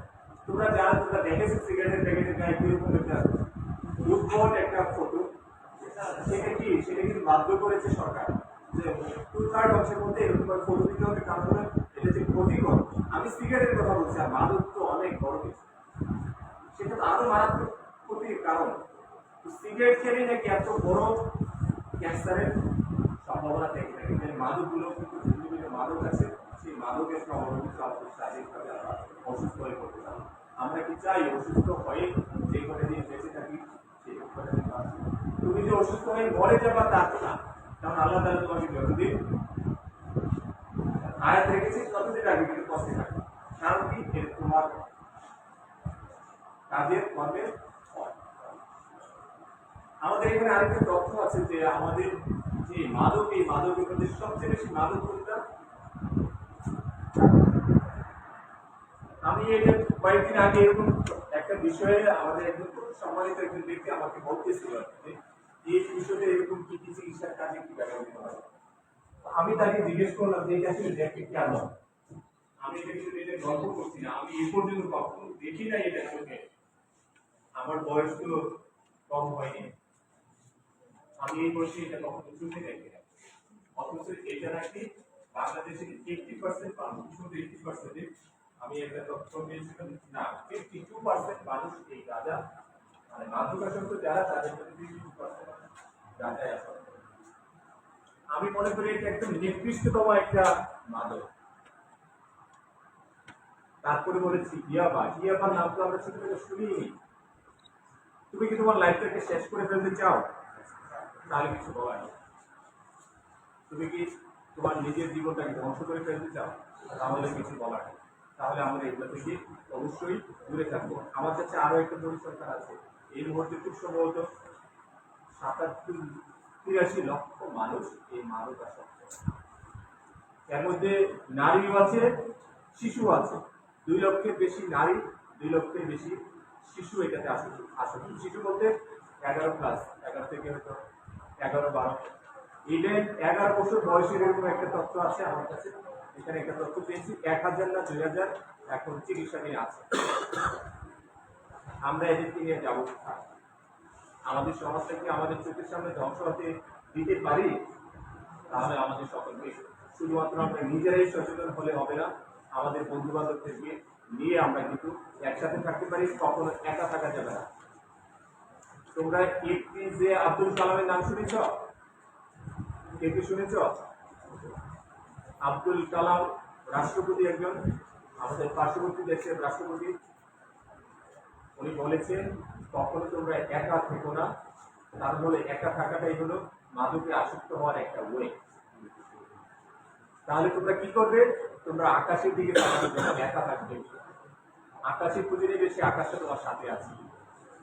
তোমরা যখন কেউ কোনো কোনো কারণে খুব কষ্টে থাকো, তাহলে কাউকে বিচার না দিয়ে উপরের দিকে তাকিয়ে আল্লাহ তাআলার কাছে বিচার দাও, দেখবে যে এটা খুব কাজে লেগে যায়। আর তখন আল্লাহ তাআলা কিন্তু তোমার দিকে তাকাবে, তোমার কষ্টটা কিন্তু লাঘব করে দিতে। তার কাছে কোনো রকম কোনো কঠিন কারণ নেই, কারণ তার কাছে কিন্তু অসম্ভব কিছু না, তোমাকে কিন্তু সেই কষ্ট থেকে লাঘব করবে। তো আমরা চাই তোমরা একা যদি থাকো কখনো, তারপরে তোমরা আকাশের কাছ থেকে সাহায্য নেবে, আল্লাহর কাছ থেকে সাহায্য নেবে। ঠিক আছে, মনে থাকবে। আমি আমার মাদকের কিছু কারণের কথা বলি। মাদক অলরেডি কথা হয়েছে, মাদকের একটা কারণের মধ্যে কিন্তু আমি যেটা বলবো সবচেয়ে মূল কারণ যেটা, সেটা হলো চাহিদার জন্য নয়, সহজলভ্যতার জন্য আমাদের দেশে মাদকে আসক্তি হচ্ছে বেশি, এটা আমি বলছি। তাহলে আমাদের সহজলভ্যতা কিভাবে দূর করা যায়? আমাদের কিন্তু আইডেন্টিফাই করতে হবে, আমাদের কিন্তু খুঁজে বের করতে হবে। আমরা যারা এটার সাথে কনসার্ন আছি, আমাদের কিন্তু খুঁজে বের করতে হবে কোথা থেকে সেই মাদকগুলো আসে, কোথায় এগুলো চাষবাস হয়, কোথা থেকে এটা অন্য প্রান্ত থেকে এদিকে আসে। আমরা জানি আমরা এটা সীমান্তবর্তী জেলার তোমরা সবসময় একটা জিনিস খেয়াল করবে, তোমার সমাজ থেকে খারাপ জিনিসটা কিন্তু তুমি অন্য সমাজে ছেড়ে দিতে চাইবে। একটা দেশ চাইবে অন্য একটা দেশের দিকে খারাপ জিনিসগুলো পাঠিয়ে দিবে। তো আমরা চাই এখানে এই দেশে বা এই সমাজে বা এই জেলায় যাতে কোনো রকম মাদক প্রবেশ না করে আমরা সবাই সচেষ্ট হব। আমাদের প্রত্যেকের যার যার স্থান থেকে আমরা চেষ্টা করবো এখানে যাতে মাদক না আসে। যদি মাদক অ্যাভেলেবেল না থাকে, আমি তো মনে করছি ইয়াবা একটা সময় ছিল না, যখন ইয়াবা আশেপাশে পৌঁছে গেছে, ছেলেমেয়েরা কিন্তু একজনের সাথে আরেকজনের গিয়ে কিন্তু সেটাকে আসে। আমরা চাই এই আসক্তির ক্ষেত্রে এই সহজলভ্যতা যাতে দূর করা যায়। আরেকটা কথা তো অলরেডি আলোচনা হয়েছে, সংযোজন। তোমরা সবসময় তোমাদের ফ্রেন্ডটাকে সিলেক্ট করবা যে তোমার মনের সাথে মিল হয়, তোমার একইভাবে তোমার কথাবার্তার একটা মিল থাকে, সে যাতে কোনো রকম কোনো নেশার দিকে আসক্ত না থাকে, সেই রকম ফ্রেন্ড কিন্তু তোমরা জানো। যদি তার সাথে থাকো তাহলে অবশ্যই কিন্তু তুমি একাডেমিশিয়ান হিসেবে ভালো করবা, তোমার মধ্যে কোনো রকম আসক্তি প্রবেশ করবে না। তারপরে আরেকটা কি, অনেকের আছে একটু দেখি না কি হয়, একটু চেষ্টা করে দেখি। একজন সিগারেট টেনেছে, এই সিগারেটের পাশাপাশি তুমি একটু চেষ্টা করেছো, পরবর্তী সিগারেটের পরে স্টেপে চলে গিয়েছো, এটা ভুলেও কোনোদিন করবে না। তবে তুমি যদি ঠিক থাকো, তুমি যদি শক্ত থাকো, তাহলে কোনো আসক্তি তোমাকে কিন্তু আসক্ত করতে পারবে না। আর তোমরা জানো ধর্মে কিন্তু এরকম বলা আছে, প্রত্যেকটা নেশা জাতীয় জিনিসই কিন্তু হারাম। তাহলে আমরা কোনো কিছুতে নেশা আসক্ত হবো না। আমাদের এডিএম সাহেব একটা কথা বলেছে যে তোমরা খেলাধুলার দিকে একটু বেশি সময় দিবে। আমরা কখন নেশায় আসক্ত হই? যখন আমার হাতে কিছু থাকে না। আমাদের এখানে কিন্তু কিছু বিনোদনের ব্যবস্থা তুলনামূলকভাবে কম আছে। বিনোদনের জন্য তোমাদের হাতে মোবাইল আছে, তোমরা বিভিন্ন ধরনের ভিডিও দেখো, তোমরা গান শুনো। আমাদের দেশে অনেক সুন্দর সুন্দর গান আছে, অনেক সুন্দর সুন্দর নাটক আছে, সিনেমা আছে। শিক্ষামূলক কিছু ইংরেজি নাটক দেখো, ইংরেজি কিছু সিনেমা দেখো, তোমার বিনোদনের পাশাপাশি কি হবে, তোমার ইংরেজি প্রফিসিয়েন্সি সেটা কিন্তু তোমার বেড়ে যাবে। তুমি খেলাধুলা করো। আচ্ছা বলো তো, এখানে তোমাদের কাছে যদি প্রশ্ন করি, ছেলেদের কাছে যদি প্রশ্ন করি, তুমি ভবিষ্যতে যখন আল্লাহ তাআলা যখন তোমাকে একটা সময় উপনীত করবে, তখন তো নিশ্চয়ই আমরা বিয়ে শাদী করবো। তুমি কি একটা অসুস্থ মেয়েকে অথবা মেয়েরা যারা আছে, তুমি কি একটা অসুস্থ ছেলেকে পছন্দ করবে? তাহলে এই নেশার মাধ্যমে সে কিন্তু অসুস্থ হয়ে পড়ছে। তাহলে তুমি কি করবে? খেলাধুলা করবে। তুমি বলো যে একটা সুন্দর গান গাইতে পারে আর যে কথা বলতে পারে না, কাকে তোমরা পছন্দ করবে? তাহলে তুমি শিল্পী হও। যে নাটক করতে পারে, খুব ভালো অভিনয় করতে পারে। আমি এখন ধরো একটা সিনেমার কথাই বলি, আমাদের সাকিব খান বলে যে একজন সেরা নায়ক। সাকিব খান আর এখানে তোমাদের এখানে লোকাল একজন সাকিব খান আছে, ধরো কথা কথা, সে নেশা করে, কাকে পছন্দ করবা? তাহলে আমরা নিশ্চয়ই চাইবো আমরা প্রত্যেকটা জায়গায় আমি শারীরিকভাবে হৃষ্টপুষ্ট হব, আমি খেলাধুলায় খুব এক্সপার্ট হব। যে ছেলেটা স্কুলের বা কলেজের ফার্স্ট হয় তাকে তোমার ভালো লাগে, নাকি লাস্ট পেজে পিছনের দিকে বেঞ্চে বসে কখনো আসে না তাকে ভালো লাগে? তোমরা বুঝতেই পারছো তোমাদের ভবিষ্যৎটা তোমরা কি জানতে তোমরা ছেলে দিল না। তাই আমরা নিশ্চয়ই সবাই নিজেকে তো তৈরি করে দিতে হবে, নাকি শুধু তোমরা চাইলে হবে না, নিজেকে কিন্তু তৈরি করে দিতে হবে, ছেলে হোক মেয়ে হোক। আমি দেখেছি অনেকের কাছে, আমি বিভিন্ন স্কুলে গিয়ে প্রশ্ন করি, তোমরা কি একটা তোমাদের হাতে যদি একটা পাথরের বা ইটের টুকরো দেওয়া হয় আর যদি একটা ফুল দেওয়া হয়, তোমরা কোনটাকে পছন্দ করবা? ফুল। পরের প্রশ্ন হলো, তোমার হাতে যদি দুইটাই দেওয়া হয় তাহলে ফুলটা দিয়ে কি করবা আর পাথর দিয়ে তোমরা কি করবা? পাথর দিয়ে কি করবা তোমরা? ফেলে দিলে শুধু? হ্যাঁ, ওই যে আমাদের এডিশনাল এসপি মহোদয় কিন্তু বলে দিয়েছে। ও এটা দিকে দিন মারবে, একদম সত্যি কথা। তোমার হাতে যদি একটা ইটের করা থাকে আমরা কি করি? দিন মারি। কার উপরে? ফার্স্ট কে আছে? প্রথমে কে আছে? বাকি আরেকটা আমাদের এই পরিবেশে, আমাদের এই সমাজে খুব একটা অবলা একটা প্রাণী আছে, সেই প্রাণীটার উপর আমরা ডিল মারি, কিন্তু সে কিন্তু প্রাণী। আমরা একটা পাখির প্রতি ডিল মারি, কিন্তু এটা কিন্তু আমাদের ধর্মে নিষেধ করা আছে। কোন একটা প্রাণী হত্যা করা এটা কিন্তু মহাপাপ। তাহলে আমরা প্রাণী হত্যা করতাম। যাক, আমি সেই জন্য বলছিলাম যে একটা পাথরের টুকরা দিয়ে তোমাকে আগ্রাসী হতে সহায়তা করে। তুমি সবসময় অ্যাগ্রেসিভ হবা, মারধর করা। ছোট একটা বাচ্চার হাতে যখন ইটের টুকরাটা দেওয়া হয়, সে আস্তে আস্তে কিন্তু সে অ্যাগ্রেসিভ শিখে নিচ্ছে। কিন্তু একটা ফুল, এই ফুলটা কি করবে তোমরা? খুব যত্ন করে রেখে দিবা। তো আমি এখন তোমাদের কাছে প্রশ্ন রাখতে চাই, কার বাসায় একটা ফুলের বাগান আছে? একটা, দুইটা, দুইজন, 3, 4, 5 জন। কিন্তু আছে কত জায়গায়? 60 জন না 70 জন? 100+ মধ্যে আমি 5 জনের হাত দেখতে পেয়েছি। কিন্তু আমি যখন ক্লাস 6 পড়ি, ক্লাস 12 পর্যন্ত আমার বাসায় আমার একটা বাগান ছিল, আমার মামাতো ভাইয়ের একটা বাগান ছিল। এই বাগান অন্তত 8-10 ধরনের ফুল ফুটলো। আমরা সেই ফুলগুলো সবসময় আমাদের চোখের সামনে দেখতে পেতাম। আমি এখন পর্যন্ত এই বয়স পর্যন্ত আমার মনে হয় না কারোর গালে কোনো চর মেরেছি অথবা কাউকে একটা কিল দিয়েছি। তবে ছোট ছোট বাচ্চাদের মাঝে মধ্যে তো একটু এটা ছাড়া আমার মনে হয়। কার বাসার মধ্যে অ্যাটলিস্ট একটা ফুলের টব আছে?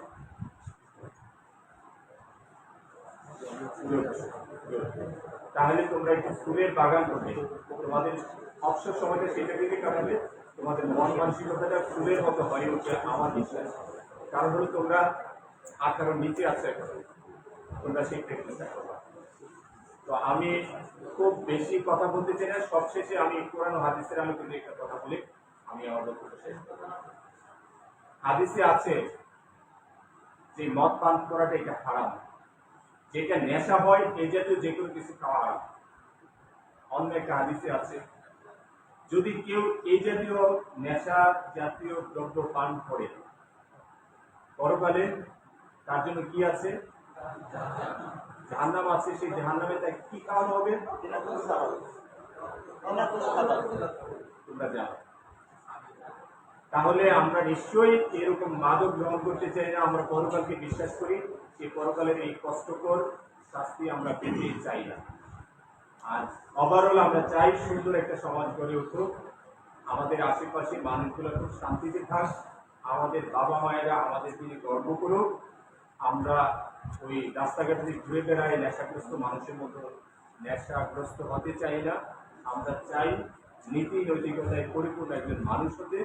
একটা সময় আজকে হয়তো আমার বাড়ি কুমিল্লা থেকে এসে এখানে বক্তব্য দিচ্ছি, আমি চাই একটা দিন তোমরাও এখানে আশেপাশে বসে থেকে তোমাদের বক্তব্য তোমাদের পরবর্তী জেনারেশন মনোযোগ দিয়ে শোনে। আর সেদিনেই আমার ভালো লাগবে আমার কথাগুলো তোমরা শুনেছ, আমার কথা অনুসারে তোমরা তোমাদের লাইফটাকে পরিচালিত করেছ। তোমাদের জন্যই বসে আছে এই পৃথিবী, তোমরা এই পৃথিবীটাকে বদলে দিবা, এই পৃথিবীটাকে সাজানোর দায়িত্ব তোমাদের। সেই কথা আবারও বলতে চাই যে এই দেশ বদলে দেওয়ার দায়িত্ব তোমাদের। কারণ হলো কিছুদিন আগে তোমরা জানো তোমাদের মতো স্টুডেন্টরাই কিন্তু এগিয়ে এসেছিল জুলাই আন্দোলন জেএনজি। তোমরা সেরকম ভালো কাজের সাথে থাকবে, তোমরা কখনো অন্যায়কে প্রশ্রয় দিবে না, এই প্রত্যাশাটুকু রেখে আমি এখানেই বিদায় নিচ্ছি। সবাই ভালো থেকো, সুস্থ থেকো।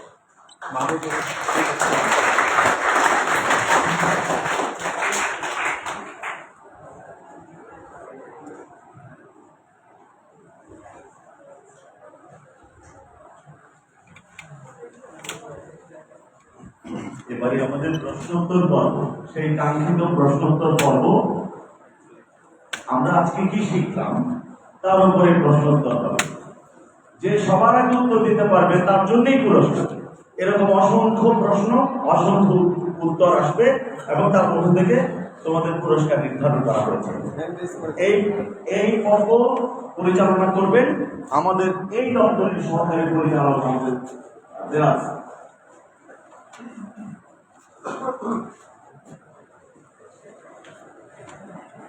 আসসালামু আলাইকুম। সকলকে আবার ধন্যবাদ জানাচ্ছি।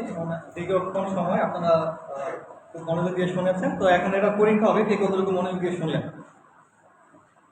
প্রথম প্রশ্ন আমি করছি, মাদকাসক্তির অন্যতম কারণ সঙ্গদোষ। আমাদের দুজন বক্তা বলেছেন, কোন দুজন বক্তা আপনারা একজন বলবেন। যে আগে হাত তুলছে তার উত্তরটা আমরা আগে নিব। মাইক আছে, মাইক বললে হবে, এখানে মাইক দিয়ে একটা আপনি দুজন স্যারের বলছেন যে আমাদের এডিএম স্যার এবং ডিসি স্যার। ধন্যবাদ, আমি উত্তরটা নিচ্ছি। ধন্যবাদ, আমি উত্তরটা নিচ্ছি।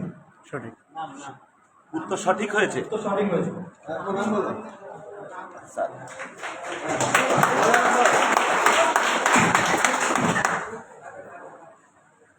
এবার দ্বিতীয় প্রশ্ন, এটা একটু কঠিন হবে সবার জন্য।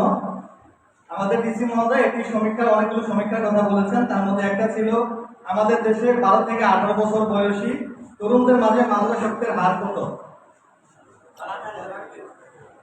আচ্ছা, অনেকজন হাত তুলেছেন।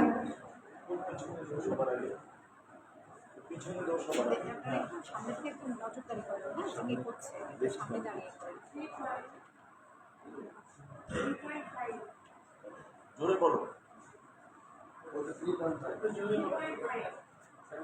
3.5। উত্তরটি এরকম ছিল না। আমরা দ্বিতীয় আরেকজনের এই যে মেয়েটা কত জোরে বলো। কত? 3%। 3%। উত্তর সঠিক, ঠিক আছে। উত্তর সঠিক হয়েছে। নাম বলো।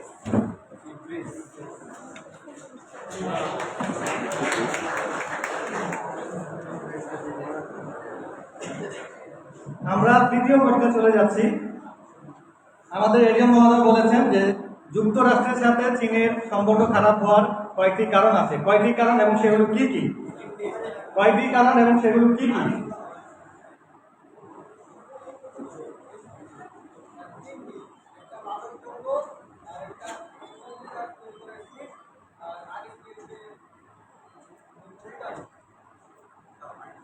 আচ্ছা, আমরা আরেকজনের কাছে যাচ্ছি। আংশিক হয়েছে, আমরা আরেকজনের কাছে যাচ্ছি।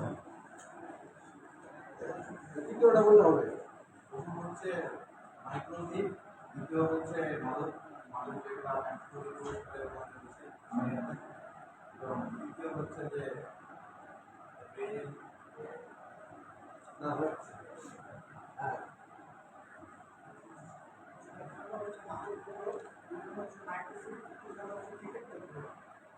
কি বলছেন? জোরে বলো, কাছে গিয়ে বলো। স্পিকার আমরা এডিএম মহোদয়ের কাছ থেকে জানতে চাচ্ছি ওনার উত্তরটা কি সঠিক Rare ছিল? earth material। আমি দুষ্প্রাপ্য রেয়ার ম্যাটেরিয়াল,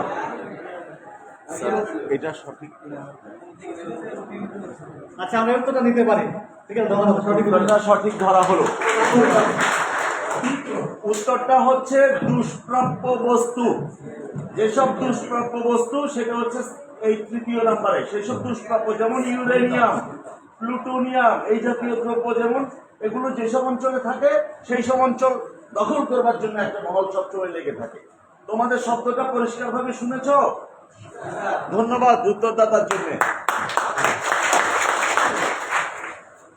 আমরা এই পরের প্রশ্নে যাচ্ছি। আমাদের এডিশনাল এসপি মহোদয় এখানে একটি সমীক্ষার কথা বলেছেন। মাদক সেবনের পিছনে একজন ব্যক্তির বাৎসরিক আনুমানিক খরচ কত?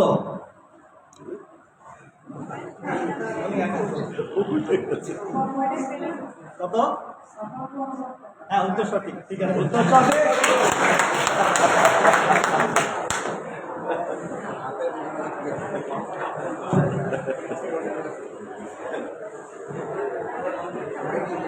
আচ্ছা এবার আমরা আরেকটা কোশ্চেনে যাচ্ছি। আমাদের ডিসি মহোদয় অনেকগুলো সমীক্ষার কথা বলেছেন, যে কোনো দুটি সমীক্ষার কথা কে বলতে পারবেন? বাংলাদেশে সর্বমোট ৮৩ লক্ষ মানুষ মাদক গ্রহণ করে, এর ভিতরে নারী হচ্ছে ২ লক্ষ। স্যার আমরা শুধু নিতে পারি আর একটু শুদ্ধ, হ্যাঁ বলো। নারী ২ লক্ষ, পুরুষ ২ লক্ষ, শিশু। না নতুন নিচ্ছি না, তারপরে যাচ্ছি। আমি আবারও বলছি, প্রশ্নটা আবারও বলছি। স্যার হচ্ছে অনেকগুলো সমীক্ষার কথা বলেছেন, তার মধ্যে থেকে আপনি যে কোনো দুটি সমীক্ষার কথা বলবেন।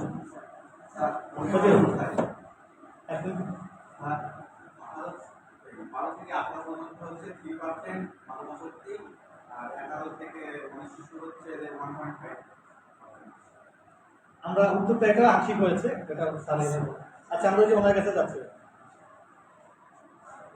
নারী আছে 2 লক্ষ এবং শিশু 2 লক্ষ আছে। স্যার আমরা উত্তরটা নিতে পারি?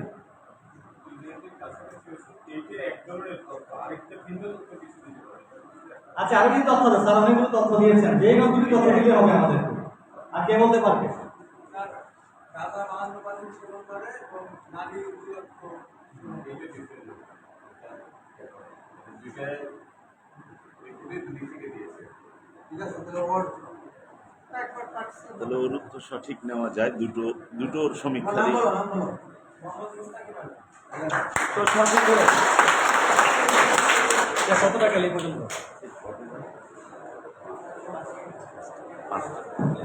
আছে? কয়টা আছে? 5টা আছে।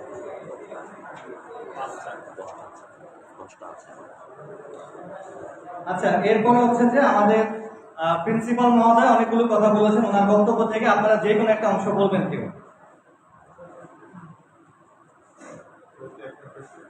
আচ্ছা উনি তো একবার বলছে, তুমি আরেকদিন তো আমরা নেই। আচ্ছা আরেকবার বল। হ্যাঁ আমরা কারিগরি শিক্ষা থেকে শিক্ষণীয় লাভ করে বড় অফিসার বা শিক্ষা প্রতিষ্ঠানে বা বিনিময়ে কারোর সাথে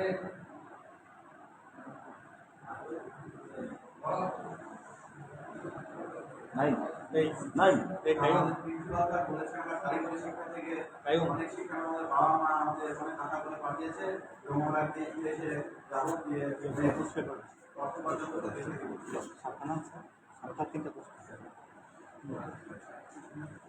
স্যার আমরা উত্তরটা নিতে পারি? ঠিক আছে উত্তর সঠিক, ধন্যবাদ। উত্তর সঠিক।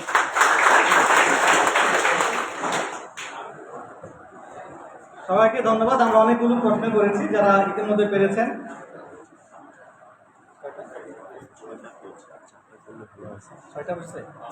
আচ্ছা আমরা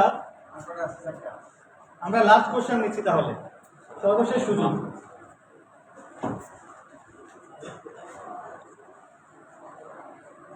সর্বশেষ সুযোগ আমরা হচ্ছে যে এই শেষ কোশ্চেনটা হলো, আমাদের সকল বক্তাই হচ্ছে যে সম্মানিত বক্তাগণ অনেকগুলো ক্ষতিকারক দিক সম্পর্কে বলেছেন। আপনাদের মধ্যে যে কেউ একজন 5টি ক্ষতিকারক দিক বলবেন মাদকের।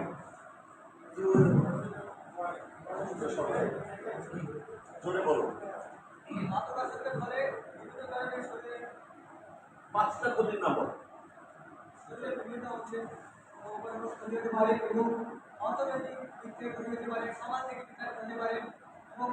বিভিন্ন ধরনের অসুবিধা এবং অপরাধমূলক কাজের মধ্যে জড়িয়ে যেতে পারে। আচ্ছা, এটা অনেকটা কাছাকাছি, তবে আমরা আরেকজনের কাছে যাচ্ছি, আরেকজনের কাছে ওই দিক থেকে যাচ্ছি, ওই যে ওই আটটা, হ্যাঁ ওই কোনায়।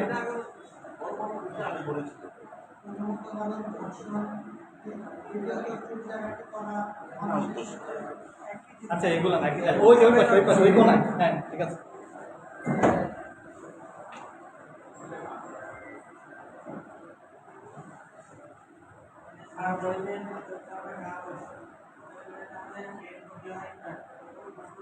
মাইকটা একটু কাছাকাছি না, মুখের কাছে না। 5টা ক্ষতি হয় মাদক সেবন করলে, তুমি 5টা ক্ষতি বলো।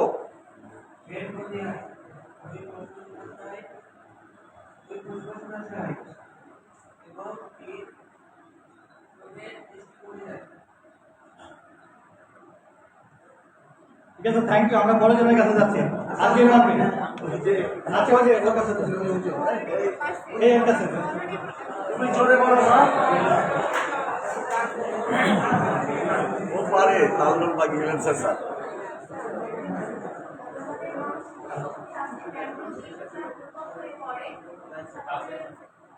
সবার সাথে কথা বলতে বেশি বিরক্তি হয়, খেলাধুলার হার কমে যায়, পড়াশোনার দিক থেকে অনেক দুর্বল হয়ে পড়ে। আচ্ছা আমরা আরেকজনের কাছে যাচ্ছি। আচ্ছা আমরা একটা কাজ করি, আমাদের ছাত্রীদের পক্ষ থেকে একটু রেসপন্স কম এসেছে, ছাত্রীদের পক্ষ থেকে রেসপন্স কম এসেছে, একজন ছাত্রী দাঁড়াবেন প্লিজ।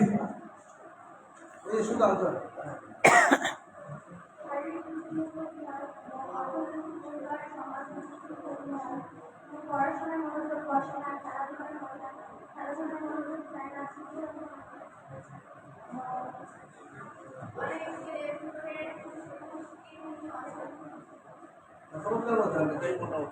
আচ্ছা আমরা এটা কি নিতে পারি? ঠিক আছে, থ্যাংক ইউ। আমরা নিতে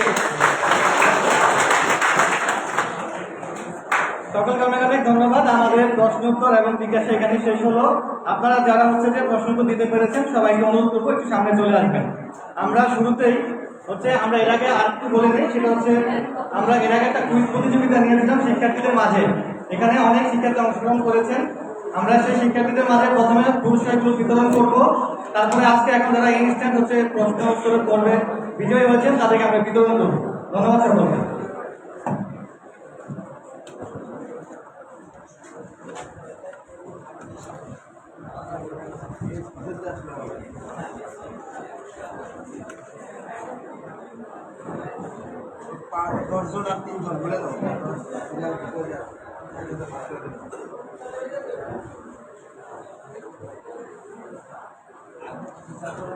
আচ্ছা প্রথমে আমি বলছি আমাদের স্ট্যান্ডার্ড ফরম্যাটের যে কুইজ প্রতিযোগিতা ছিল সেখানে 3 জন বিজয়ী হয়েছেন।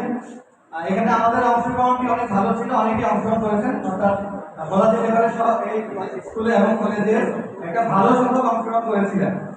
প্রথমে আসবেন, তৃতীয় স্থান অধিকার করেছেন সাবিনা সুলতানা সোহানা, মেধাক্রম তৃতীয়, বিভাগ অথবা শাখা প্রথম সিট, শ্রেণী অষ্টম, শ্রেণী রোল 101।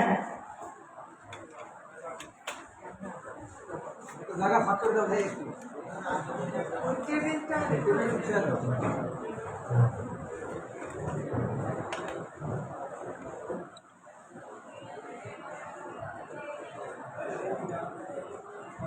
পরবর্তী 2-3 নাম বলে দাও। পরবর্তী দুজন হচ্ছে মোহাম্মদ রেদওয়ান নবী, তার পক্ষে একজন গ্রহণ করবেন, তিনি আছেন।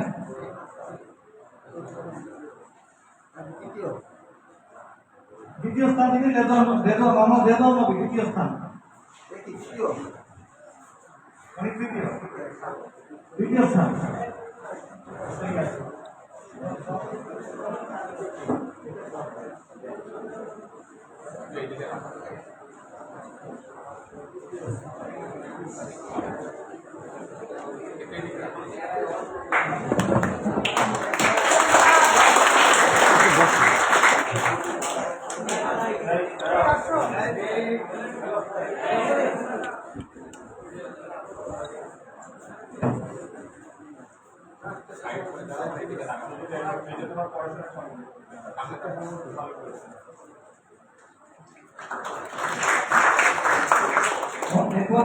মোহাম্মদ রেজাউল নবী দ্বিতীয় স্থান, তার পক্ষে গ্রহণ করবেন মোহাম্মদ সোহাগের স্থান।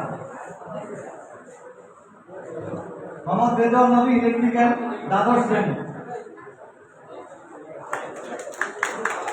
প্রস্তুত থাকবেন হাফসা বিনতে শফি।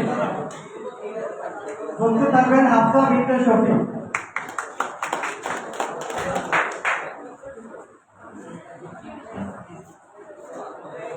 সম্মানিত উপস্থিতি, সহযোগিতা নজর করেছেন হাফসা বিনতে শফি, প্রথম শ্রেণী, সপ্তম রোল 101।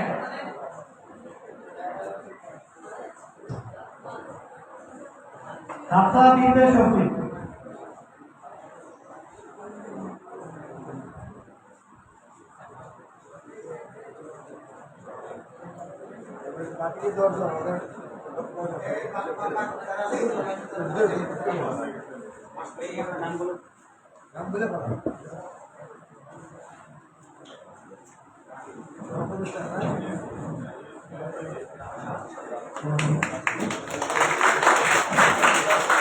এরপর আমাদের মাঝে যারা হচ্ছে যে আজকের প্রতিযোগিতা অংশগ্রহণ করে বিজয়ী হয়েছেন মোহাম্মদ রামিম, ইদ্রিস, সুইটন, মোহাম্মদ আব্দুল্লাহ, মোহাম্মদ মোস্তাকিম, মোহাম্মদ মাহফুজ ইসলাম এবং সর্বশেষ হচ্ছে বকিরা।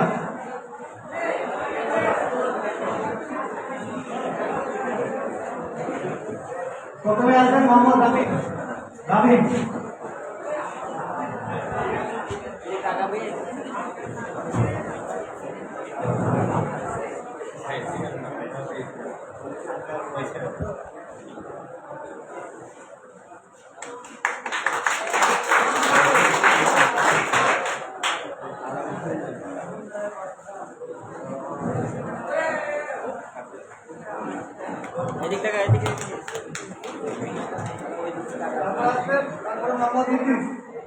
মোহাম্মদ ইদ্রিস, এরপরে সুইটন,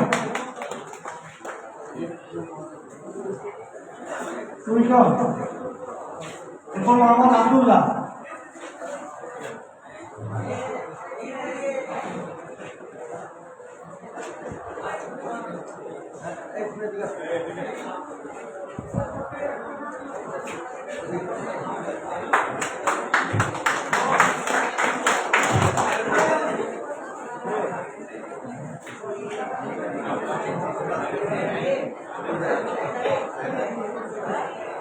মোহাম্মদ আব্দুল্লাহ, তারপর মোস্তাকিম থাকবেন, এরপরে মোহাম্মদ মাহফুজ ইসলাম, সর্বশেষ বকিরা।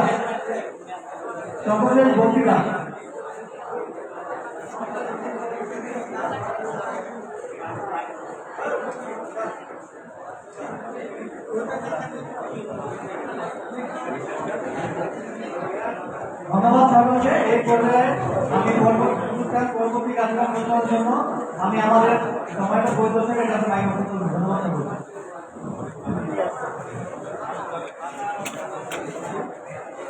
আমাদের এই পর্ব অত্যন্ত গুরুত্বপূর্ণ, তোমাদের মনোযোগ আকর্ষণ করছি সকলে। আমি কি আর অল্প একটু সময়ের মধ্যে মনোযোগ ধরে রাখতে পারি? আর একটু জোরে শুনি। মাদককে আমরা কি বলবো? মাদককে কি বলবো? আরো জোরে। ধন্যবাদ। আমাদের এই পর্ব গুণীজনকে সম্মান জ্ঞাপনের পর্ব। অল্প একটু ধৈর্য ধরি সবাই, একটু কথা না বলি। আর অল্প একটু শব্দ শুনতে পাচ্ছি। এইটা আমাদের তোমাদের সামনে যে সব গুণীজন তোমাদের পথ নির্দেশ দিয়েছেন, তোমাদের সঠিকভাবে মানুষ হওয়ার জন্য যারা আজ সমস্ত কাজকর্মকে এক পাশে ফেলে রেখে তোমাদের সামনে এসে দাঁড়িয়েছেন, সেই গুণীজনদের আমরা আজকে সম্মান জ্ঞাপন করবার জন্য সম্মত হয়েছি। তোমরা সকলে কোথায় সেটার অংশীদার হতে যাচ্ছ। এখন আমাদের অর্থ দপ্তরের সহকারী পরিচালক মহোদয়ের নেতৃত্বে নির্দেশনায় আমরা এই আয়োজন করেছি। আমাদের এই আয়োজনে আমাদের মেহেরপুরের মাননীয় জেলা প্রশাসক ও বিজ্ঞ জেলা ম্যাজিস্ট্রেট, মেহেরপুরের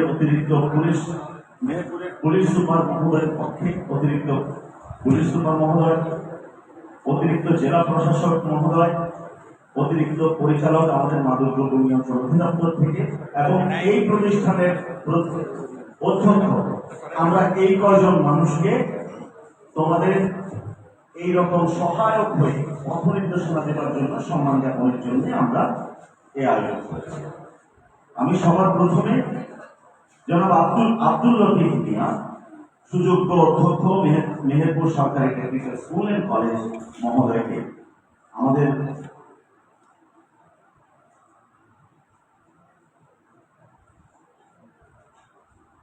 আজ এই জেলার মধ্যমণি, এই জেলার অভিভাবক মাননীয় ডিসি মহোদয়ের হাত থেকে তার সম্মাননায় গ্রহণ করার জন্য সবাই অনুরোধ করছি।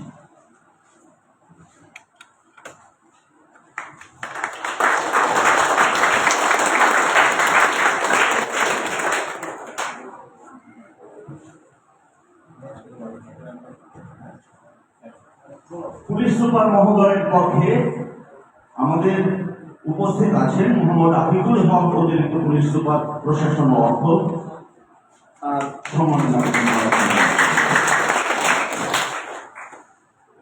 এবারে অতিরিক্ত জেলা প্রশাসক ও বিজ্ঞ অতিরিক্ত জেলা ম্যাজিস্ট্রেট জনাব তাজওয়ার আকরাম সাকাবি ইবনে সাজ্জাদ সাহেব, মাদকদ্রব্য নিয়ন্ত্রণ অধিদপ্তরের খুলনা বিভাগীয় প্রধান, আমাদের মাদকদ্রব্য নিয়ন্ত্রণ অধিদপ্তরের অভিভাবক, অতিরিক্ত পরিচালক জনাব মোহাম্মদ আসাদুর রহমান সাহেব। আমি একই সঙ্গে স্যারকে অনুরোধ করব আমাদের মাদকদ্রব্য নিয়ন্ত্রণ অধিদপ্তরের অতিরিক্ত পরিচালক খুলনা জনাব আহসানুর রহমান স্যারকে, আমাদের এই জেলার অভিভাবক মাননীয় ডিসি স্যারকে সম্মাননা প্রদানের জন্য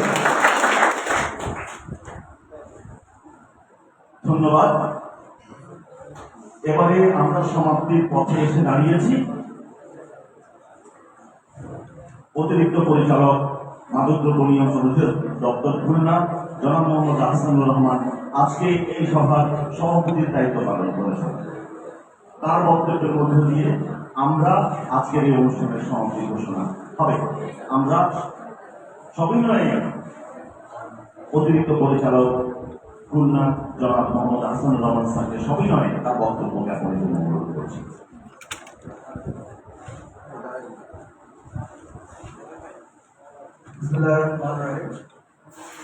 মেহেরপুর জেলা মাদকদ্রব্য নিয়ন্ত্রণ অধিদপ্তর কর্তৃক আয়োজিত আজকের এই মাদকদ্রব্য সেমিনার অনুষ্ঠানে আজকে সম্মানিত জেলা অতিথি, জেলা প্রশাসক মহোদয় এবং বিশেষ অতিথি পুলিশ সুপার মিডিয়াম মহোদয় এবং অত্যন্ত কলেজের অধ্যক্ষ মহোদয়, আমার সামনে উপস্থিত শিক্ষার্থীবৃন্দ, আসসালামু আলাইকুম। আমি অত্যন্ত আজকে আনন্দিত এবং গর্বিত। আমি তোমাদের কাছে একটা প্রশ্ন রেখে আমার বক্তব্য এক মিনিটে শেষ করে দিব। তোমাদের মধ্যে কে জেলা প্রশাসক করতে হাত করো? তোমাদের মধ্যে কে ডিসি হতে চাও? ডিসি আমরা একজন আর করে চাও না? এসপি চাও? এসপি আচ্ছা, প্রধানমন্ত্রী হতে চাও? প্রধানমন্ত্রী অনেকে। যাই হোক, আমার এক মিনিটের বক্তব্য শেষ। জেলা মহোদয় আজকে বাইরে মহোদয় প্রত্যেকে আমাদের ইনফ্লুয়েন্সিয়াল কথাবার্তা বলেছিলাম। আমরা প্রথমে আমাদের জীবনে গোল অর্জন করতে, লক্ষ্য অর্জন করতে, আমরা কি হতে চাই, ঠিক আছে? আমরা কি হতে চাই, আর হতে গেলে পরিশ্রম দরকার, স্কিল ডেভেলপ করতে হবে। এখন আমাদের মোবাইলে আমাদের সব কিছু আমরা কি করতেছি, মোবাইল স্ক্রলিং করতে করতে আমাদের সময় চলে যাচ্ছে, পড়ালেখা হচ্ছে না। আজকে আমাদের যে মাননীয় কৃষি মহোদয় আসছেন বা আমার পাশে যে এডিএম মহোদয় বা যারাই আসছেন, প্রত্যেকের জীবন অনেক কষ্ট করে আসছে, ঠিক আছে। তাদের জীবন অনেকগুলো হাত ছাড়ি ছিল, ক্লাস ফাঁকি দেওয়া, মাদক খাওয়া, অন্য টিফিন করা, বিভিন্ন দুষ্টামি, অনেকগুলো হাত ছাড়ি তাদের ছিল। সব হাত ছাড়িগুলি মারিয়ে তাদের লক্ষ্য ছিল একটাই, যে আমরা সমাজকে কিছু দিয়ে বড় কিছু হবো, ঠিক আছে। সেটা যদি হতে হয় তাহলে ছোটো ছোটো অনেক হাত ছাড়ি আসবে, যে একটা টান দিই, একটা সিগারেট খাই, একটু ফান করি, অনেক কিছু। এই ছোটো কিছুগুলিকে পায়ে মারিয়ে আমাদের সামনে লক্ষ্যপানে এগিয়ে যেতে হবে, তাহলে আমরা এই সমাজকে পরিবর্তন করতে পারবো। তো সেখানে প্রথমে আসবে আমাদের নিজের ঘরকে পরিচ্ছন্ন রাখবো, বাবা মার কথা শুনবো, ভালো বন্ধু বাছাই নিব, ঠিক আছে। ভালো বন্ধু বাছাই নিব, আমার নিজের ক্যাম্পাসটাকে মাদক মুক্ত রাখার চেষ্টা করবো, ঠিক আছে। লিডারশিপ করতে হবে। আমরা দেখা যায় প্রত্যেকে আমরা ফলোয়ার হতে চাই, লিডার হতে চাই না। তোমরা একজন বললে যে একটা কাজ করবো, সেটা করবো না। আমরা লিডার হবো, আমাদের ক্যাম্পাসকে, আমাদের প্রিয় ক্যাম্পাসকে মাদক মুক্ত রাখবো, প্রিয় ক্লাসরুমকে মাদক মুক্ত রাখবো, এবং আমাদের এলাকাকে আমরা মাদক মুক্ত রাখবো। আর আরেকটা রিকোয়েস্ট করে আমার বক্তব্য শেষ করছি, যেহেতু আমরা মাদক দ্রব্য নিয়ন্ত্রণ অধিদপ্তর আমরা 3টে কাজ করি, তোমাদের কাছে অনেকেরই মাদক ব্যবসা করে এলাকায়, এমন কিছু তথ্য থাকি। তোমরা গোপনে আমাদের এডি মহোদয়ের নাম্বার আছে, তোমরা গোপনে নাম্বার দিয়ে দেবে, যারা এই কাজগুলি করে, এলাকায় ঘোরাফেরা করে, উদ্দেশ্যহীন ঘোরাফেরা, শান্তি রক, এইসব ছেলেমেয়েরা যারা বড় বড় উদ্দেশ্যহীন ঘোরাফেরা করে, তাদেরকে আমাদের নাম্বার আছে, নাম্বার জানাই দিলে আমরা তোমাদের নাম্বার গোপন রাখবো। তাইলে আমাদের কাজ শুধু নিজে পড়ালেখা করলে হবে না, আমাদের সহপাঠীদের ভালো রাখতে হবে, সমাজকে বুঝতে হবে, সব কাজের হাতে দিতে হবে, অসৎ কাজ থেকে মুক্ত থাকতে হবে। তাহলে সবাই আজকে আমাদের এই উপস্থিত থেকে আমাদের যে অনুষ্ঠানটাকে প্রাণবন্ত করেছেন, সবাই ধন্যবাদ। এবং কলেজ কর্তৃপক্ষ অধ্যক্ষ মহোদয় অন্যান্য যারা আপনারা আসছেন আমাদের আজকে অনুষ্ঠানটাকে প্রাণবন্ত করে এবং ধন্যবাদ জানিয়ে কৃতজ্ঞতা প্রকাশ করে মাদক দ্রব্য নিয়ন্ত্রণ অধিদপ্তর মেহেরপুর জেলা এবং খুলনা বিভাগীয় কার্যালয়কে আবারও ধন্যবাদ জানিয়ে কৃতজ্ঞতা প্রকাশ করে আমার বক্তব্য শেষ করছি। আসসালামু আলাইকুম।